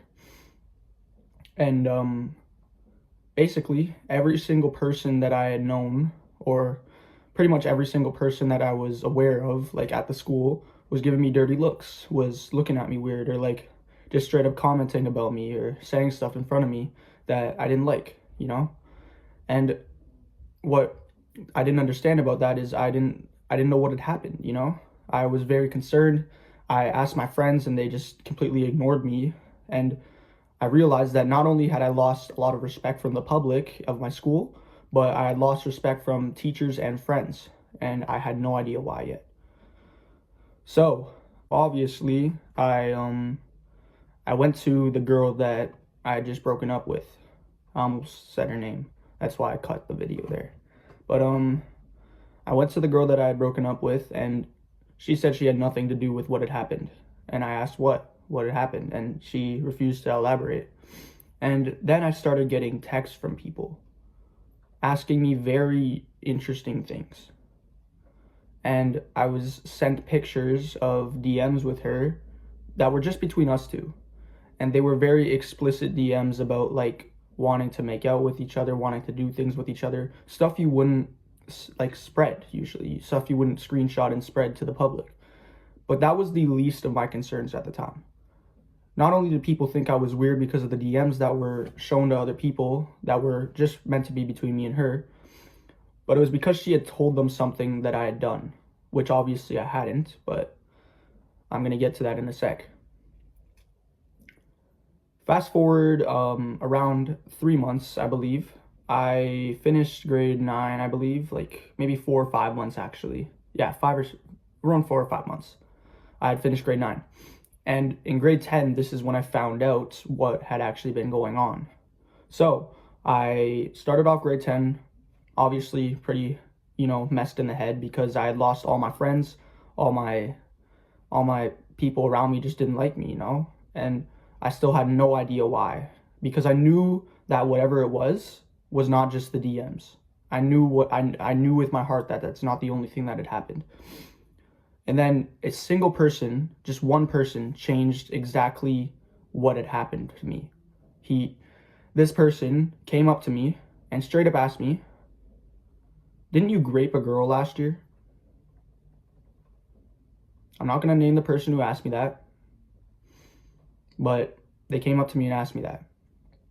And so in that person doing that, I obviously responded with no. I had no idea what he was talking about, but I just couldn't believe what he had just said, I couldn't believe someone that I had known so long ago. And this wasn't just a random person, by the way. This was a friend I had around grade 5, and then we kind of split apart after that. And then I met him in school before all this happened, before he heard about the rumor. And then he came up to me and he said that. And I was just oblivious to what was going on, And so it turned out, after he explained himself, it turned out that not only did he believe that I had graped someone the year before, but a lot of people, pretty much everybody that had known this girl or had known of this girl, knew about it and thought that I had done that. And it's insane to me the power that a girl has to just be able to say something like that, and it can just get blown out of proportions. Because from what I'm aware of, initially, it was just the DMs. And then it turned into someone, I don't want to just blame her for this, but someone turned it into sexual assault. And then someone straight up turned it into grape. I don't know who these people were who had made this rumor about me, but there was no way of stopping it now, as it had been a year since the initial thing had started spreading. And not only did I lose all my friends from this, but I started to lose myself, I started to lose my sanity.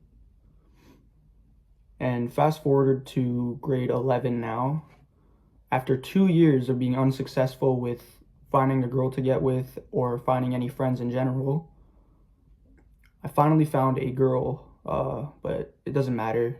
It had been 2 years by this point, and the only reason I was able to get with this girl is because initially she was one of the people who didn't believe in it and thought there wasn't enough proof or evidence of it. She was one of the only people I met who was aware that without proof, evidence, or anything like that, you can't just say something like that about somebody. And for her, I want to thank her for that, because, she was probably the only person who didn't believe in it at the time. But yeah, I'm getting distracted here. Basically, after so long of dealing with this, it led me to a very low point in my life. And quickly, I just want to say to the girl who started all of this, fuck you. Genuinely, I hate the fact that you did this to me. And I really hope that sticks with you if you're watching this. Because she led me to a point where, the girl who spread the rumor led me to a point where I attempted suicide. Not just once either, but a few times. And then there was one specific night where I had everything set up. I knew I was going to do it that night. But then my dad came in and saw everything, and next thing you know, I got sent to a mental hospital, you know? And all of this was because one girl said something that she shouldn't have.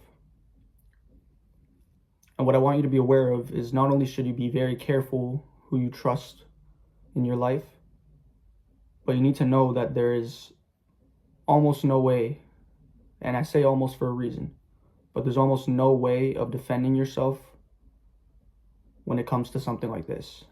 Because what you need to understand is that people, and I mean everybody, wants to hear something like this. They don't want to hear the opposite where, oh, it was just a rumor, it didn't happen. They like to hear stuff like this because it gives them something to talk about. And when people have stuff to talk about, it's all they want to do. And so, because of that, when it comes to something like this, there's absolutely pretty much no way of defending yourself. The best you can do when something like this happens is just go on about your life and understand that the real friends that you have, if they truly were your friends, they won't believe anything they hear. And sometimes when something like this happens, it's usually not to this scale either, where your entire school hears about it. So I'm really hoping anybody dealing with a similar situation doesn't have everyone knowing about it. But yeah, it's crazy what a girl can do to your life.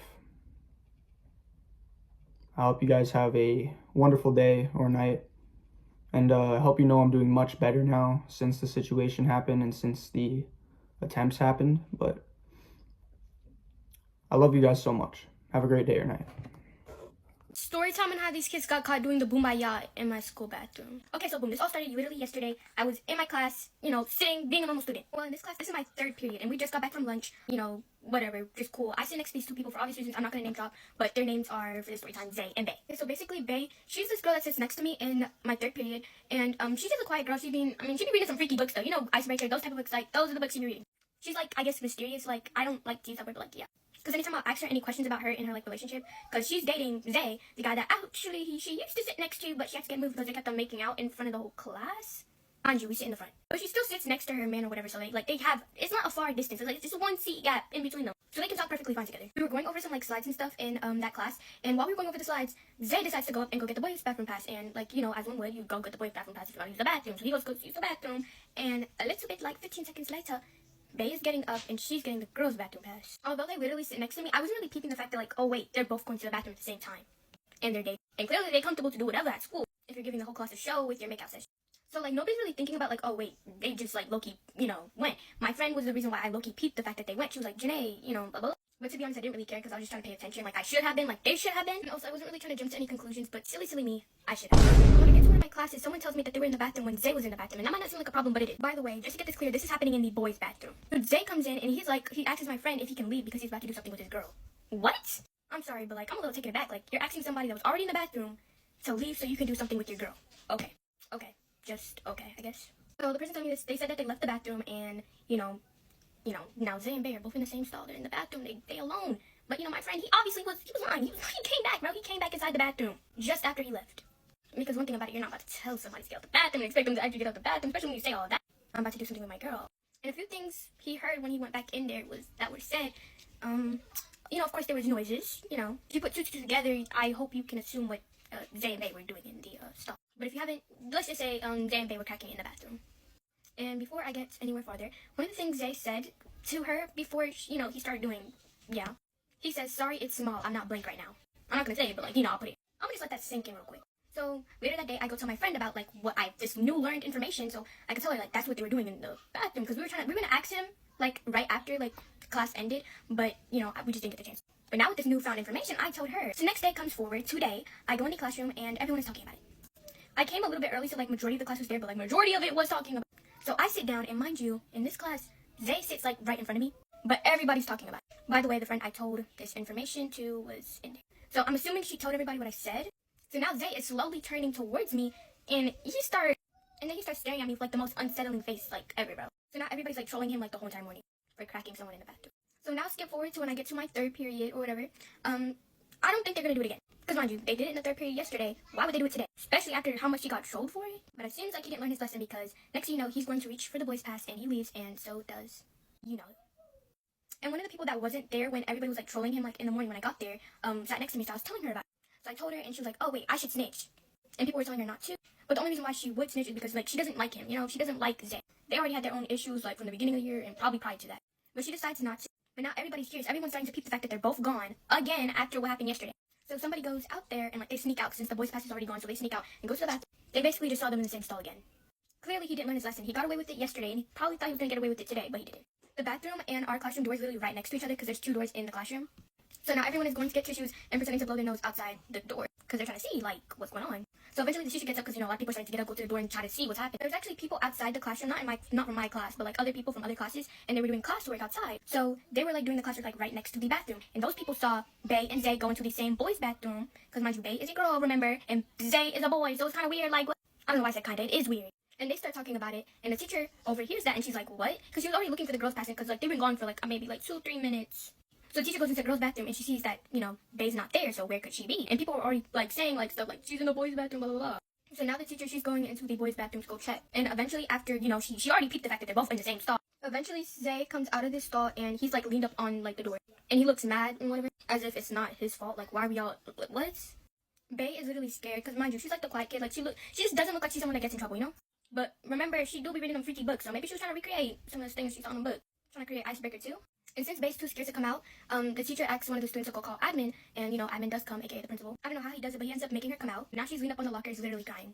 A little bit before we even peeped that Bay was crying, Zay came to the door frame, and the principal was trying to like pull him away, because like, I don't know, he was low-key crashing out. He literally started crashing out. He was like, who ratted me out? Who ratted me out? Eventually, the principal was able to pull him away, or whatever, and you know, that was the end of that. But for all I know, they're probably suspended now. Well, they should be. But for all I know, they're either suspended or whatever happened to them. Maybe even sent to alternative school. But hopefully it was worth it wanting to clap some cheeks in a public school bathroom. Especially in the grade that we're in, I know nobody should be doing that. Even whatever grade you're in, you should not be doing it in a bathroom. Or especially in our grade at all. Moral of the story, do not be doing the bumbaya in school bathrooms or any type of bathroom.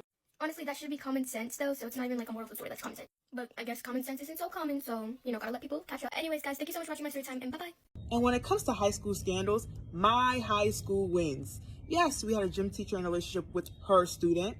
Yes, there was a whole video circulating around. Yes, she ultimately did get arrested, and I think she pled like insanity or something, which I guess, man, whatever. But to top it all off, no pun intended, her husband was also a teacher at the school. Her husband was his coach. Ooh, I said too much. It ain't my business. Do groups of teenagers know how goddamn scary and intimidating they are? Do they? Or do they just go about their days just smiling saying, oh, another day on the block? Do they know how scary they are? I am not exaggerating right now. Like, actual fear runs through my bones when I see a group, a congregation, a squadron, a military fleet, that's what I want to call them, just roaming around. Age 12 to 16. Actually, I'll up it a little bit. 17. A little bit ago, and by a little bit ago, I mean a month ago, but this has just been circulating through my mind for a little bit now. I decided to make the lucrative decision to go to my local mall. My local mall that I used to work at, okay? I actually worked there for 4 fucking years, so I know that layout of the mall. All the exits, because I get fucking scared. So I know that mall like the back of my paw, unfortunately, okay? And I don't know why I even went to the mall. I think it just hit a certain point one Sunday, and I was so hungover, and I was like, you know what? I have Sunday scaries. Let me get more scared. Let me go to my old place of employment. Not to actually go into like that store, but like just roam around the mall, right? Clear my head a little bit, you know, smell some candles at Bath & Body Works and not buy anything. Let me just clear my head, okay? Remember, first of all, I pull up into the mall and it is fucking packed because it's a Sunday, right? Bitches are supposed to be at church, right? Like, why are we not praying at church? Why are we shopping instead? Come on. Praying for your bank account? I'm getting pissed. Anyways, so I was literally took 20 minutes to find parking. That's the first fucking thing. The mall's always the same. Anyways, I get out of my car. And when I got in my car, that's when I knew I made the wrong decision because I was like, hey, number one, it's really packed. Like, I'm so hungover. Like, I'm door dashing food to my house. Why am I about to go into public willing? But like, you know what? Maybe this will be the solution. Maybe this will clear my head. It's like exposure therapy, right? Like, be a human today. You ruined your life last night. Lock the fuck. Anyway, so I'm like, all right, I'm gonna, you know, walk through the mall, you know, build community connection. By build community connection, just put my head down and just get my steps in because I've been laying in bed all day. I want to say it was about a ripe like 2 p.m. or 4 p.m. in that little slot, okay? So I walk in from the food court. And the food court, ooh, I call that like the sinister chamber of my mall. Like that's like the fucking inferno. Like that's where everybody fucking congregates. Okay. When I walk in, I swear when I walked into the mall, you would have thought like Chuck E. Cheese, but like a version of Chuck E. Cheese that's like filled with like paranormal activity. Like I don't know how to describe it. Like Chuck E. Cheese, but like older and scarier. I walk in, I'm seeing like the normal at first. Like I'm seeing like couples and then like families and then strollers. And that pissed me off first. 'Cause I was like, okay, kids in they can't even walk yet. I'm already getting pissed. That's fine though. You know, family dynamics, we're bringing it back. Love it, okay? Then when I kind of like get out of the food court, because it's so fucking like jumbled in there, I kind of like spout out and like I'm in like, oh, not a hall, but like, you know, one of the long like walkways that you can walk in, like there's stores on every side, right? Okay. I'm starting to walk and I'm just like kind of I don't want to get on my phone, right? I don't want to get on my phone. I just want to like, you know, look around, see what's going on, see what stores are still here, right? Like kind of like a journalist investigate. Anyway, so I'm like walking, and that's when I see the first the first group, the fleet. I'm talking, it is like 10 kids deep. I'm talking like 6 boys and like 4 girls. Skinny jeans buttoned to the fucking top. LeBron's at their feet, like no problem. Some had sweatshirts on, some had like weird versions of like Journey's shirts on. I don't fucking know, okay? But I didn't want to make eye contact. But I see, and the group's walking towards. They are laughing loud. The boys are like obviously trying to show off for the fucking girls, like they're flailing around. I look and like my heart fucking sucks. Keep in mind, I'm the same individual who like goes to the bar and like will go to the bartender and be like, can I get a free shot? Not actually, but like I will talk to anyone out at the bar, right? I'll get in everybody's face. I'll be drunk. I'll get in my op's face, like this and that. Sober me though? What? But like even sober me, like I don't really get social anxiety when like I have to talk to like, you know, customer service employees, like stuff like that. I even sometimes will strike up a conversation with like the bitch next to me in line, talking about something. Oh, like you're getting broccoli straws. I love, never had a broccoli straw, but like I love those. But I saw that fucking group and it was like World War II, like stopped, like time stopped. And like I remember like some of the boys like make eye contact with me. My heart, like I'm actually like about to have a fucking panic. Cause I'm just thinking, I'm like, they looked like about like 8th grade, 9th grade, possibly 10th grade, okay? And just looking at them, like no parental supervision, like, oh my fucking God. They were just flailing around and I'm like, I can see one of these like boys like literally hate criming me or like pantsing the fuck out of me. So at this point I'm starting to get anxious. So I'm like, okay, I gotta find my exits, right? I know all the exits of this mall. Where the fuck is the nearest exit? And I look over, I don't know how to like describe my mall, but it's like, we're on the 2nd floor and there's like different pathways, right? So there's a pathway that go this way. And then there's like kind of bridges that like connect to like go to the other side, like where the other stores are. So I'm like, okay, I just need to walk up like fucking enough to like get to like one of the bridges so I can just fucking bolt it. Oh my gosh, I was gonna say dart it. Bolt it. Anyway, so I'm like looking, I'm like, do I use saying bolt it? But no, they're gonna make fun of me for that. Like I'm just so fucking, they're walking closer. Finally, I just start like kind of like swiftly jogging and then like I book it to like the other. And like they're like loud, they're talking about something, I don't fucking know. I bolt it. Bolted. I'm like, okay, finally, I'm in a safe little sanctuary. Deep breaths. I'm good. Nothing's ever good in my life, bitch. Because I look to the left and there's benches, right? There's benches at this goddamn mall. Look to the bench. There's four boys. Want to say about like 6th or 7th grade. They're staring at me. One of them starts laughing. I said, oh, I start laughing too, bitch. If I saw somebody that look like this, I can't even. You got this one. They're like on their phones. I'm like, I can't. Start walking faster. At this point, it's not fucking enjoyable. It's not enjoyable. And while I'm walking, like, it's just all, I don't know if it was National, like, Pipsqueak Day, like, bring your middle schooler, but drop them off and just let them free roam day. There's no shade at middle schoolers, but, like, oh, like, some of y'all scared, especially when you're in groups, okay? And it, like, it's just fleets. I think at one point I ended up like freaking the fuck out and I like stepped into like a random store. I think it was like Boscov's or something. That's the only place I felt fucking safe. Boscov's. Cause I'm looking around, I'm seeing middle-aged ladies. And I'm like, all right, I'm stabilized. But like there are a couple like groups like walking through the brush and I'm just like, are these like, I don't even know. Like I'm in like people's territories that I shouldn't be in right now. Like this is their plot of land. Like I need to leave soon or I could get fucking back. I just don't. But once again, my mall's the same one that has gotten shut down multiple times because there's promotional flyers saying party at the mall. Everybody pull up at 8 p.m. when the mall closes at 9. Promotional flyers, a party at the mall where the food court is, where my local hibachi spot, where the Red Robin used to be. A party. Okay. But yeah, I flew out of that mall. I was probably in there for like 10 minutes. It felt like 100 years. I was in there like decades. The Aztec and Incas, yeah, I was there. Like I'm not, dinosaurs were walking around. I saw a couple at Boscov's, no shade. But like, what is that? Because once again, like that incident, like that's not like on its own. Like that happens to me like quite a bit. Like even when I'm like in grocery stores, like I'm thinking about like times I'm in grocery stores, if I see like more than like 4 middle schoolers or high schoolers like congregating together and like walking the aisle, I feel like mocked. Like, I'm intimidated. I'm like shaken. I'm like, what in the fuck? I instantly feel like chopped, old, scary, decrepit, like just bald-headed, stinky. Like, I just don't know like what it is, but it's just like when they're in like even by my mall, and I'm not trying to like dox where the fuck, but like by my mall there's kind of like an outlets right next to it, and like it's such a cute fucking area, but like I can't go there either because if I go to the fucking outlets, like there's congregations of fucking kids, but like they're always up to like no good. Like, no shade on them, but like they really fucking are. Like, it got to a point like they have to have supervision there because they would literally run around like robbing like Barnes and Nobles. Like, bitch, why are we walking out with like 40 fucking books?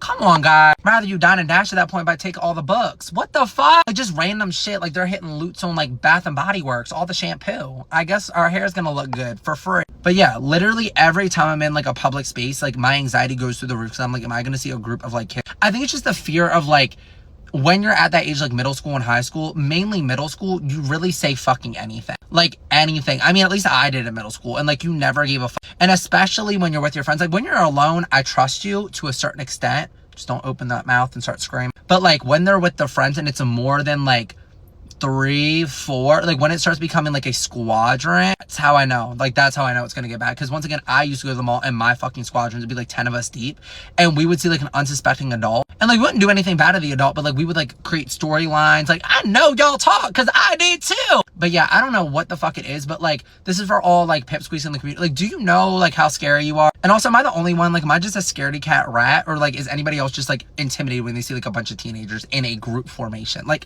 I feel like it's like a ritual, like a witch brew happening. Get ready with me while I tell you guys a story about how I got into one of the biggest fights in my high school. Everyone in my school was anticipating this fight. It was bound to happen. I'm gonna give you guys a quick backstory on what actually led up to the fight. Our groups had not liked each other for years. This all started in year 8, and I have proof. I have evidence. I came with the receipts. I came with facts, okay? So in case anyone tries to lie, yeah, try lie about that. There was this group of girls, I'm gonna call them the decompressed minions, okay? Because they were tiny, they were small as hell, and they looked decompressed. These girls were what you would call, I guess, mean girls in school. They were bullies, they were horrible to everyone. There was 4 of them. It was 2 of them that were the worst. They were like the leaders of the group, and the rest of the group were just the followers. Oh, they were the few white people in that school. I have to say it because it's important to the story. My school was mainly Asian and black. In year 8, these girls posted a video of them singing Cardi B's song, Bodak Yellow, and they recorded themselves singing, and they said the N-word. Me being me, like, I call out what's wrong, and I messaged them about it, and I told them they shouldn't be saying that. That's not a word for them to say. I'm gonna post the screenshot, okay? I'm gonna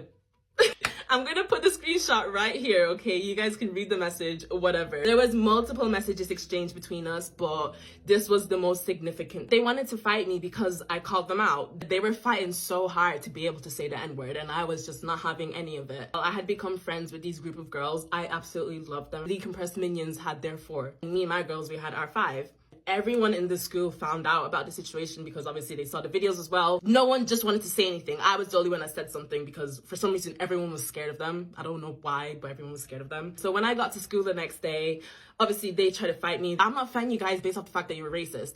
I'm just calling you out on the wrong things you did. I was literally asking them, why are you fighting so hard to say the N-word? Just apologize and keep it moving. It was me against all 4 of them. I didn't fight them. This is not the fight. This is just the build up to the story. We were arguing. We were going back and forth. I just left it at that. Fast forward a couple months. It was just a lot of like back and forth between my group and their groups, like dirty looks or like mumbling things under our breath. It wasn't really us on our part because our school, let me tell you guys something about our school, okay? Most of the teachers were white. Mostly because the decompressed minions were white, the white teachers always defended them. Like, these girls, like, they were just awful. They would always pick on people, and the teachers would always defend them. They would never get in trouble. These girls got into multiple fights with people. They would literally pick on people. They would jump people. Fast forward a couple months, it's obvious that there's, like, animosity between us, and, like, it's obvious we don't like each other. Very tense. Whenever our groups came across each other, it was very, very tense. It was like a fight could break out at any moment. It's just that our group was holding back, and they would always do things to like get a reaction out of us, but we never gave in because we knew that's what they were trying to do. So we were like, it's not worth it at all. Let me tell you guys about one thing they did that I had to get involved in because I just could not sit back and watch. Let me give you guys names, okay? So obviously there's 4 girls in the decompressed minion group. One of them I'm gonna call her Eyebrows. The other one I'm gonna call Thin Hair. The other one I'm gonna call Prison because this girl acted like school was a prison, always starting with people. There was a girl in my year who started talking to a boy who was also in my year. Thin Hair had previously spoken to that boy, and I guess she found out that the other girl was talking to him. And Thin Hair started picking on the other girl. And I saw this with my own eyes. There was a time we were in the canteen and I saw thin hair throwing stuff at the girl, like bottles, wrappers, stuff like that. They knew this girl was not going to stand up for herself. They knew she wasn't going to say anything to them. So when I saw that, it got on my nerves. I moved away from my friends. I stood up and I went to go sit beside the girl they were picking on. As soon as I sat beside her, they stopped it, obviously, because they know better. They did that constantly to a lot of people. They would actually bully people. Like, they would physically hurt people. They would throw things. They would say things to people. Like, and they never, ever got in trouble for it, no matter how many times they got reported, because that school was racist. Obviously, they didn't like that I stood up for her. They didn't like that I got involved. They would say things to me like, why am I getting involved? Mind your business, da da da da. Guys, you know I'm not gonna do that. Like, you guys are obviously picking on this girl for no reason, especially over a boy that you don't even want anymore. Like, what are you talking about? That caused them to not like me even more, because I would stand up for people that they were bullying.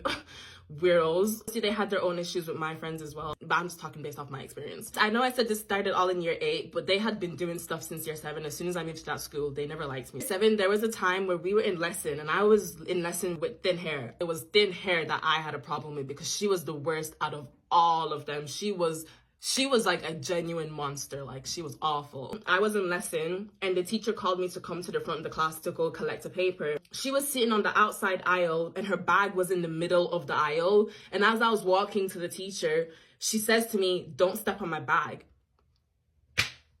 Why would I step on your bag? Why would I step on your bag? Do you need to actually tell me not to step on your bag? And even if I stepped on your bag, sorry, it's in the middle of the aisle. What are we talking about? Move your bag and it won't get stepped on. You know what I did? I stepped over her bag like this. I like dramatically stepped over her bag and I looked at her like, "Is your bag okay?" That girl, she was a weirdo from the beginning. As soon as I got to that school, she was just a weirdo. Most of the fights that they got into was because of boys. They were those kind of girls. Those girls just had so much hate and like animosity. It was always just someone they had to pick on. After the whole N-word situation, everyone in the school knew about it, because the argument happened in the canteen at lunchtime. So everyone was there watching me, my little self, argue with these 2 girls. At that point, everyone in the school knew that we didn't like each other. My group stopped liking them because of it, because they were racist. Like, what are we talking about? Fast forward now, I'm into like year 10 maybe. There's another occurrence where I saw them picking on a girl who obviously was not going to stand up for herself. And of course, it was about a boy again. These girls, they're sick. But I was there, I saw them picking on her, didn't like it, got involved. I said to the girl that they were picking on, ignore them. You know when I said to her, ignore them? They started screaming at me. They were like, "Mind your business. Why are you getting involved? Rah, rah, rah. I'm gonna worry about..." Damn, girl.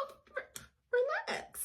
I just looked at them like, y'all crazy. Every time I ruined their plan to be a bully. Every time. So they even hated me even more because of that. And it's so weird as well, because the 4th girl that was in their group, me and her never actually had a problem with each other. We actually kind of got along. When our groups got together, that's when it was like, it was messy. Eyebrows, I didn't really have a problem with eyebrows, because like on her own, she was actually a nice person. It's just that when she got with her group, she turned into an evil little witch. It really got on my nerves how the teachers never ever did anything about them. Like, people would report them and say that they're bullying them. The teachers would never do anything, because obviously, you know why? I can just sense it in the air, like, we're gonna fight. Get ready with me while I tell you guys a story about how I got into one of the biggest fights in my high school. Now we're gonna get into the fight. On this day, when I was coming to school, I just had the worst gut feeling in me, and I had a feeling something was gonna happen. So me and my group, we get to school. We go our own separate ways. We go to our lesson. The whole day,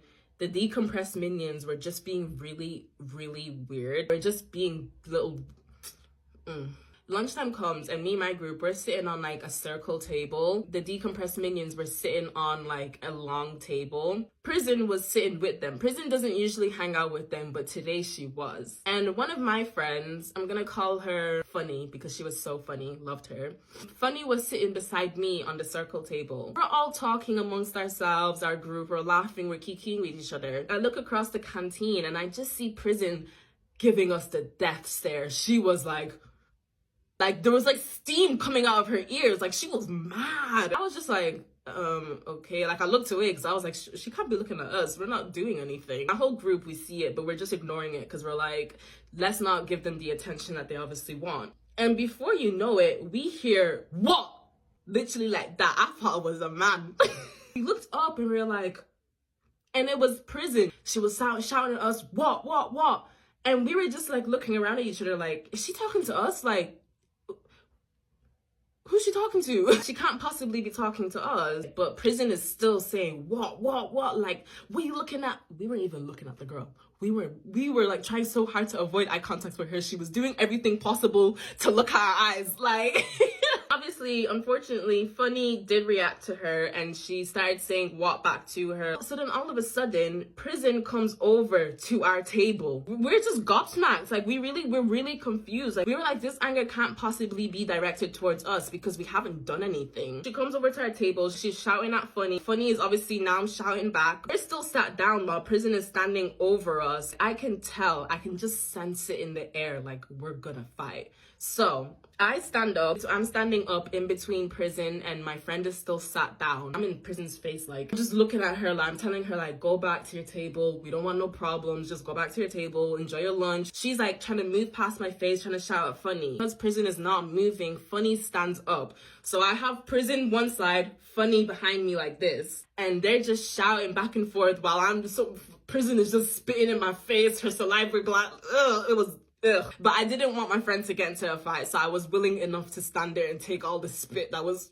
So yeah, they're shouting at each other while I'm just standing in the middle of them. Guys, this is where it really went up. I have never been in a brawl before, but this was a brawl of all the brawls. Basically, now what happens is all of a sudden, Prison swings her arm around me to try to swing at my friend, but I saw it coming, guys. I had the vision. I was like, that's so Raven. My eyes were like, oh, it's gonna happen. So when she did that, I pushed her arm out the way so she missed like a dumbass. Obviously, the decompressed minions saw that the altercation had happened. They ran over. I moved out the way to let Funny get her because I knew Funny wanted that. I knew Funny wanted all of that. Decompressed minions come running over to our table. My other friend, I'm gonna call her Small because she was so small and cute. So Small is also on our table. She jumps up. I jump up. Decompressed minions come over. Small takes on Thin Hair. I take on the fourth girl by accident. I didn't know it was her, but I'll explain that after. Eyebrows and Prison are fighting Funny, but I like jump into Eyebrows and Prison's fight. I wanted Thin Hair though. I did swing on Thin Hair, but I didn't get her like I wanted to. We are just fighting, all of us. It was 3 of us versus 4 of them because my other 2 friends didn't get involved. Don't hate on them though. Bless them. They shouldn't have gotten involved because they weren't like that and I get it. I would never want them to get involved in our fight. So it was 3 of us versus 4 of them. Obviously we took them on. 3 of us, bro. Man, it was no problem at all. So because it was so much happening all at once, like I could not see anything. Obviously because it was lunchtime and everyone in the school was running around us, trying to see the fight, trying to record. I couldn't see who else fighting. All I know is that I ended up like drop slamming one of the girls into a table. To this day, I can't lie, I do feel guilty about it because it was the girl that I didn't have a problem with. Obviously, like I was angry, so I was just hitting. Like I didn't care who it was at the time. I was just hitting. And before you know it, I feel someone like someone lift me up into the air, like grab me by my waist and pick me up like this. And I'm like fighting them off. But I turn around and it's the teacher. It was one of my favorite teachers ever. That had to be one of the biggest fights that I've ever seen or ever even been involved in my life. Like that was crazy. Imagine like a brawl you would see on Twitter. That's what it was like. It was so bad. So obviously the teachers are pulling us off. They're separating us from each other. My friends are screaming at them. The decompressed minions were screaming at us. I was telling my friends like, guys, look, listen, calm down. The teacher separated us. They put us into a room and they asked us to write a statement down. I was writing everything. They come up to us. They started with us. I was so ready for those girls to get kicked out. Like I was so tired and sick of them.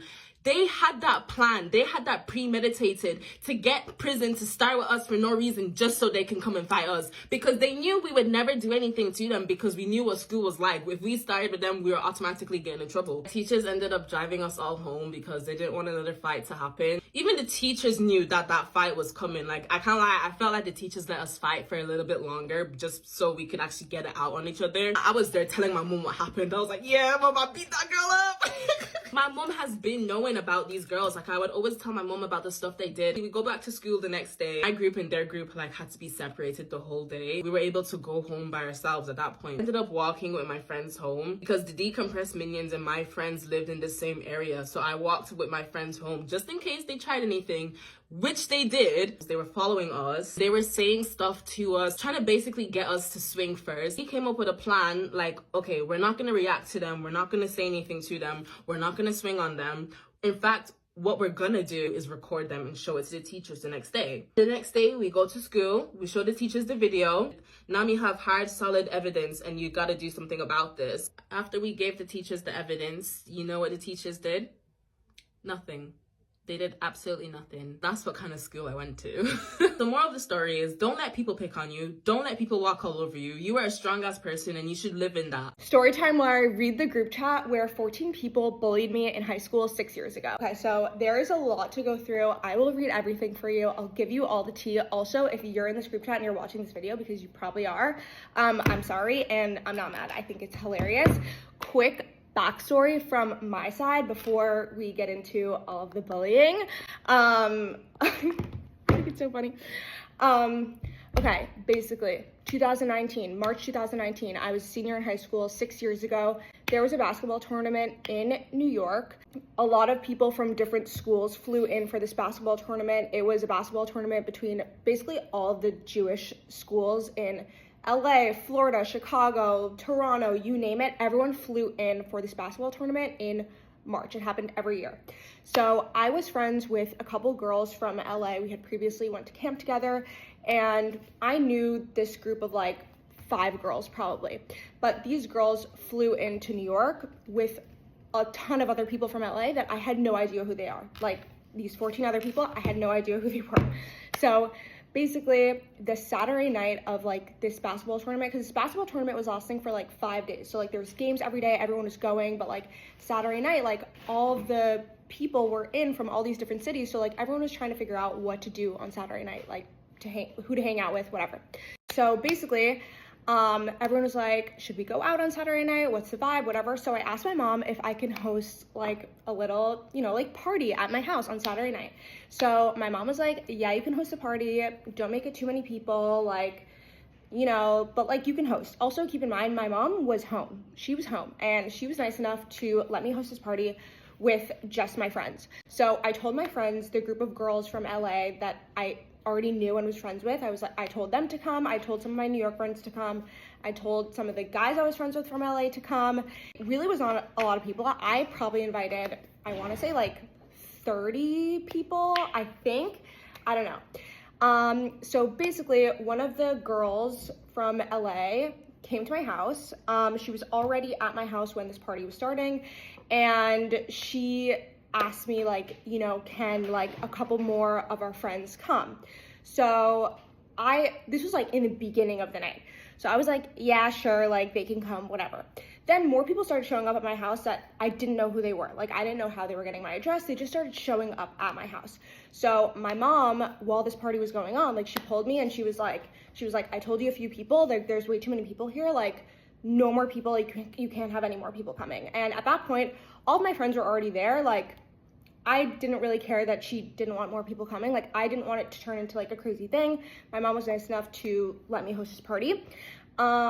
Little did I know that these other girls from LA were already on the way to my house, and they came to my house. I maybe thought like when the other girl originally asked me at the beginning of the night, I literally forgot about the fact that she asked me because I was so long before and just a million people were showing up and I didn't really know what was going on.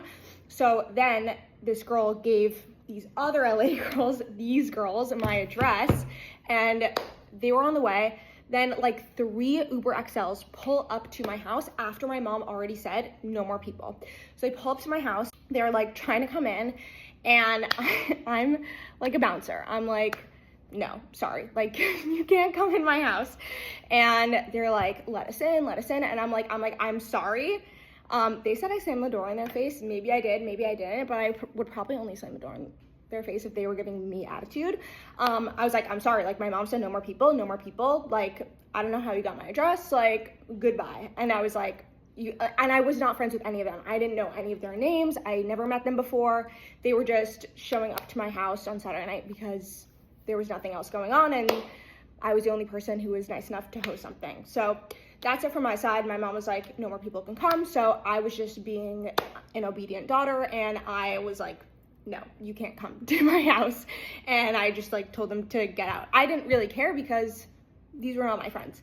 So now let's get into the group chat of what all of these girls were saying as they were coming to my house after I told them they can't come to my house.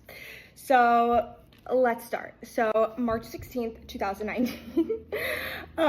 Also, I'll tell you why I have access to this group chat at the end. Okay, so everyone's saying like, okay, what should we do Saturday night? What should we do Saturday night? Okay, here we go. I'll say their first initial. You're welcome, guys.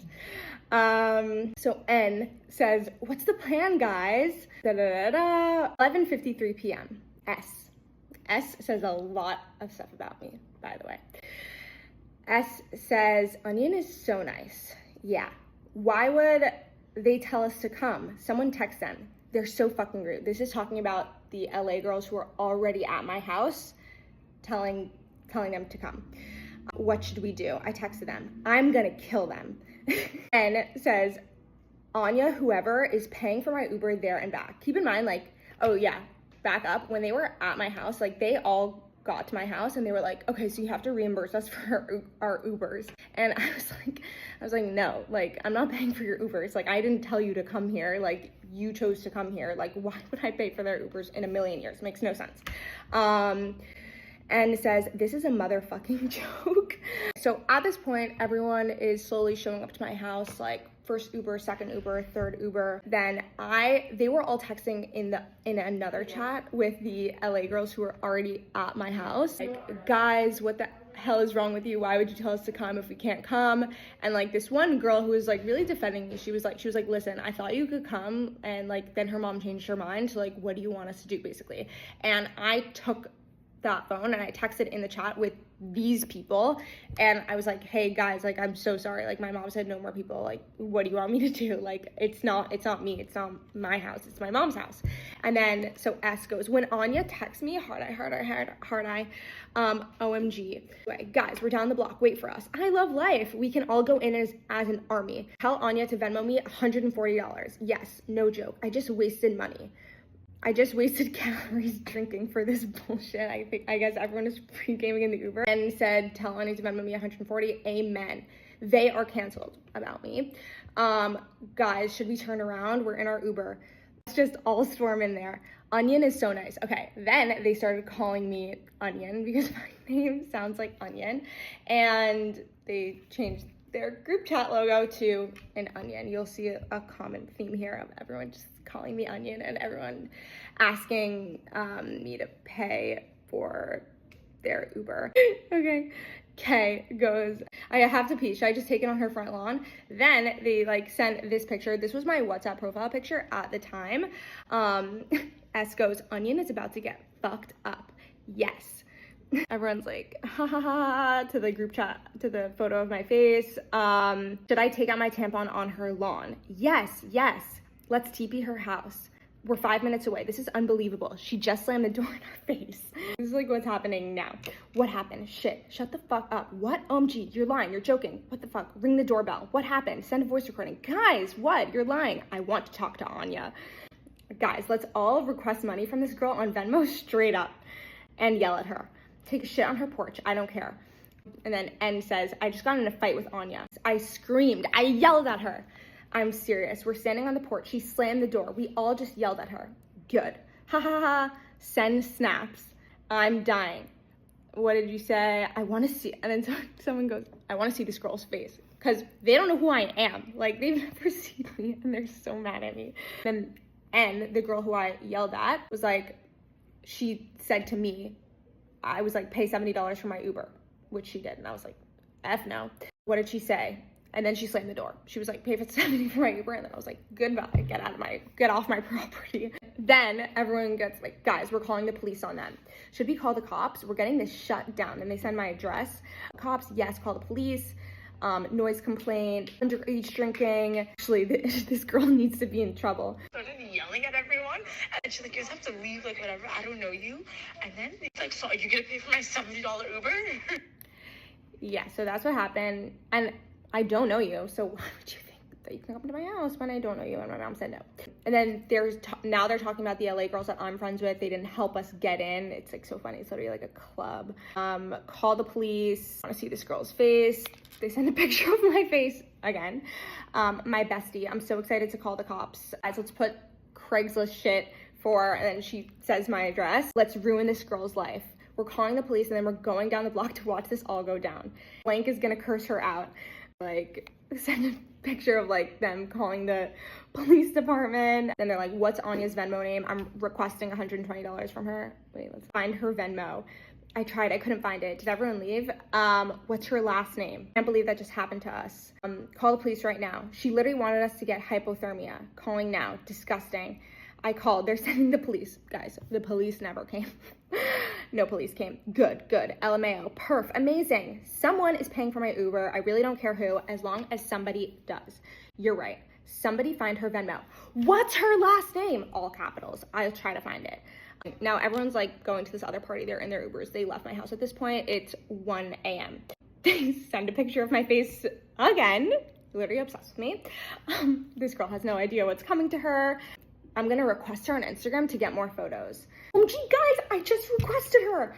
And then she like sends a screenshot of her like requesting me on Instagram. Like, by the way, I have no idea who this girl is. Like, absolutely no idea. I ended up accepting the request because I don't even know why. I was just accepting everyone at that point, but I had no idea who she was. Somebody report her for abuse.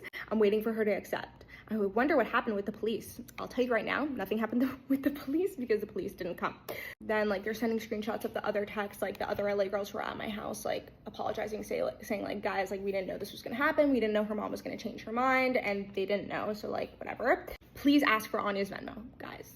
These girls really wanted me to Venmo them for their Uber. Should I say in the group chat, can I get Anya's Venmo name? I'm saying that. Yes, all capitals, yes. Plus $400. I can't believe I yelled at Anya tonight. I'm jealous of you that you yelled at her. Now they're like all going to this other party right now. Now they're talking again. I need my money back. So now like these girls go back to this Airbnb with like the girls who were at my house who I'm actually friends with, and they're like, please say something to them. No, I can't. We're in the same area as them. We're in the same bed. Like, I don't want to say anything. Still want my money. LOL, same. If we get her number, then we have her Venmo. I have her number. She doesn't have a Venmo. That's also a lie. I did have a Venmo. Put her number on Craigslist. Honestly, down. Say free weed. Send all the videos of us being discriminated against. I had so much fun. Best night. So then now this is when the onion stuff goes down. They send a picture of an onion. They send this picture. Do you see a difference? No, I don't see the difference. Bro, maybe this vegetable has a Venmo. Okay, now I finally accepted them on Instagram. This is my Instagram in 2019. So amazing. They're sending me like pictures, like we had like a dance team and this was my costume. She writes, onion is the new black. Okay. OMG, guys, she accepted the request. Oh my god. I screenshotted a few and then I unfollowed. OMG, savage. Guys, I need to be reimbursed. I'm currently poor. Oh my gosh, someone wrote to the picture of like me and the onion. They both bring tears to your eyes when you see them. Everyone's texting. This is like 10 a.m. Good morning. Guys, I'm so hungover. They keep sending this picture of my face. Okay, apparently I'm having another party tonight. They said that at 6 p.m. I don't even remember that. Onion is having another kickback tonight. You're lying. Ew, is that a joke? How is her mom letting her? Picture of me again.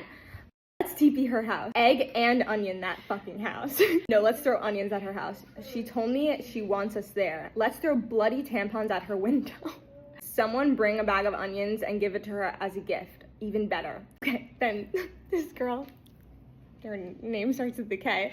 She sends a selfie to her mom, and her mom texts back, Anya and her mother can go to hell. I hope they try to come to our house one day. And she sends a gif of her on the going like this. Also, she spells, and then she spells my name like O-N-Y-A, like Anya. Oh, Onion's lovely friends are sitting behind me on this flight. Okay, now everyone's leaving. Now everyone's flying out of New York. Now everyone left New York. Now this is like the next day after everyone's flight. And like the girls who I'm friends with posted pictures on Instagram. So then me, I comment on my friend's post. This girl's name is Tammy. I comment on Tammy's post and I'm like, Tammy, can you ask your mom to reimburse me $140? Me being a savage. So then they send this girl sends a screenshot of me commenting that, and they write, OMG, OMG, let's go all like and comment. Then she writes, she's so normal. Why does she think that it's okay to comment that? Report her. Let's do it. She's disgusting. I'm reporting her. This girl did not get the joke. She's like, why is she paying Tammy? I'm not paying Tammy. I'm making fun of you. She's making fun of us. Oh, she's a fucking bitch. I still want my money. We just prank called Onion. Oh my God, that's crazy. Shut the fuck up. What happened? I'm not kidding. We were like, pay us back $400 for our Uber. That's not prank calling. That's real. Haha, she was laughing. And Onion is a geege ass. That's like a Persian word, geege. Like, I don't know what that means. Did you call her Onion? No, but we will tomorrow. N wants to call her every day. I want my money back. How did you guys get her number? Every day at 2:54, we're calling her. Okay, now they text. Guys, this is a month later. April 11th, which is actually not my birthday. Guess whose birthday it is today? Me. Then they send this emoji like, haha, oh my God, it's my birthday. And guess where she went for dinner? Guys, they are stalking me. They're obsessed with me. And guess where she went for dinner? We should have celebrated my most favorite food, which was the restaurant. The restaurant is now closed. OMG, we should all call her and wish her happy birthday and then ask for our money. They're still upset about it a month later. Yeah, amazing, we should. Should I do it? OMG, let's call her. Ha ha ha, call her. Tell her we bought her onions for her birthday. Then they send this picture from my Instagram and she goes, she looks so real here. Bleached teeth, bleached hair. By the way, guys, this picture was not edited at all. I know it looks edited. My dad is a photographer. He took this picture. It's not edited at all. And you're telling me I look like so beautiful with like really white teeth and pretty hair. And it was real. This picture was not edited at all. Okay, now August. This is what? 5 months later after the OG thing. Guess who's in town? They only text about me. They are obsessed with me. Our fave, Onion. She came to make us cry. Let's send a pack of onions as a present. August 18th, they send a screenshot of my Visco. And guys, this was the vibe at the time. I like posted on Visco, like a Snapchat. This is what I posted. OMG, the waiter runs outside as I'm getting into my Uber. And he says, I know you don't know who I am, but you're one of the prettiest girls I've ever seen in my life. Feel free to send me a text anytime. And he gives me his number. I posted that on Visco because honestly, it was a vibe at the time. And then she sends a screenshot. Can you name someone more self-obsessed? And honestly, to that, I say, you're so obsessed with me that you're stalking my Visco and texting in this group chat every 3 months about me. And honestly, it was the vibe at the time, and that happened to me, and it would probably never happen to you. Just kidding. Sending screenshots of my Visco. I also think Onion is one of the prettiest girls I've ever seen. Don't you guys? And her heart is full of gold. She's so nice. Okay. Yeah, they're just like sending like pictures that I posted on my Visco, and like I posted this picture with my friend. And now they're like, I posted this picture on Visco. Guys, I'm wearing shorts. They're like, she's posting nudes. Her ass is hanging out. Like, okay. And then the last time they texted was September 2019. And they sent like the screenshot and they were like, oh my God, is this her? And yeah, that was it. That's the end of this group chat. So yeah, that is the whole group chat. And the best part is 3 of those girls in that group chat are now my roommates. So that's amazing. And the girl who said like, oh, like she sent the screenshot to her mom and her mom was like, I hope she comes to her house. I actually did go to her house and her mom was very nice to me. So just goes to show I'm friends with those 3 girls. The other girls in the group chat, I'm not friends with at all. I'm actually not friends with the girls who like said like the things like I want to put bloody tampons on her lawn and like Venmo request me and onions and like sending screenshots of my group chat. None of my roommates did all that. It was all the other losers who I had no idea who they were. And yeah, that's my story. Yeah, thanks for watching. Okay, bye. Story time of how I got caught running a T-page in middle school. So y'all, I used to be like really, really bad. I changed my life around, but I used to be like bad as fuck. So I was bored and just did shit because I was bored. Like, y'all, it was so bad. So I made a T-page for my school. And, like, girl, I was running that shit, though. Like, baby, you thought I was the shade room. I was like, girl, today tea is in. Girl, clock that tea. I was talking about everybody. Bitch, I was even talking about myself, so bitches didn't think I ran it. So I told 2 people that I ran it. Girl, I should have never told them hoes. Them hoes probably told people that I ran it, but I fucked myself up. Y'all, it was so bad. Like, I was really doing that shit, and bitches was literally sending me tea to post on a page. Like, y'all, like, I was like... So, my dumb ass, I was getting all these followers. I went live on the page thinking I'm a bad bitch. So, I was trying to see who was up there. You know how you double tap, the camera turn around. Girl, I double tapped trying to see who on the live. Girl, that shit turned around on me. Girl, I started gagging. I ended the live. Tell me why somebody screenshotted me, and girl, my phone was blowing up, bitch. Like, I was gagging.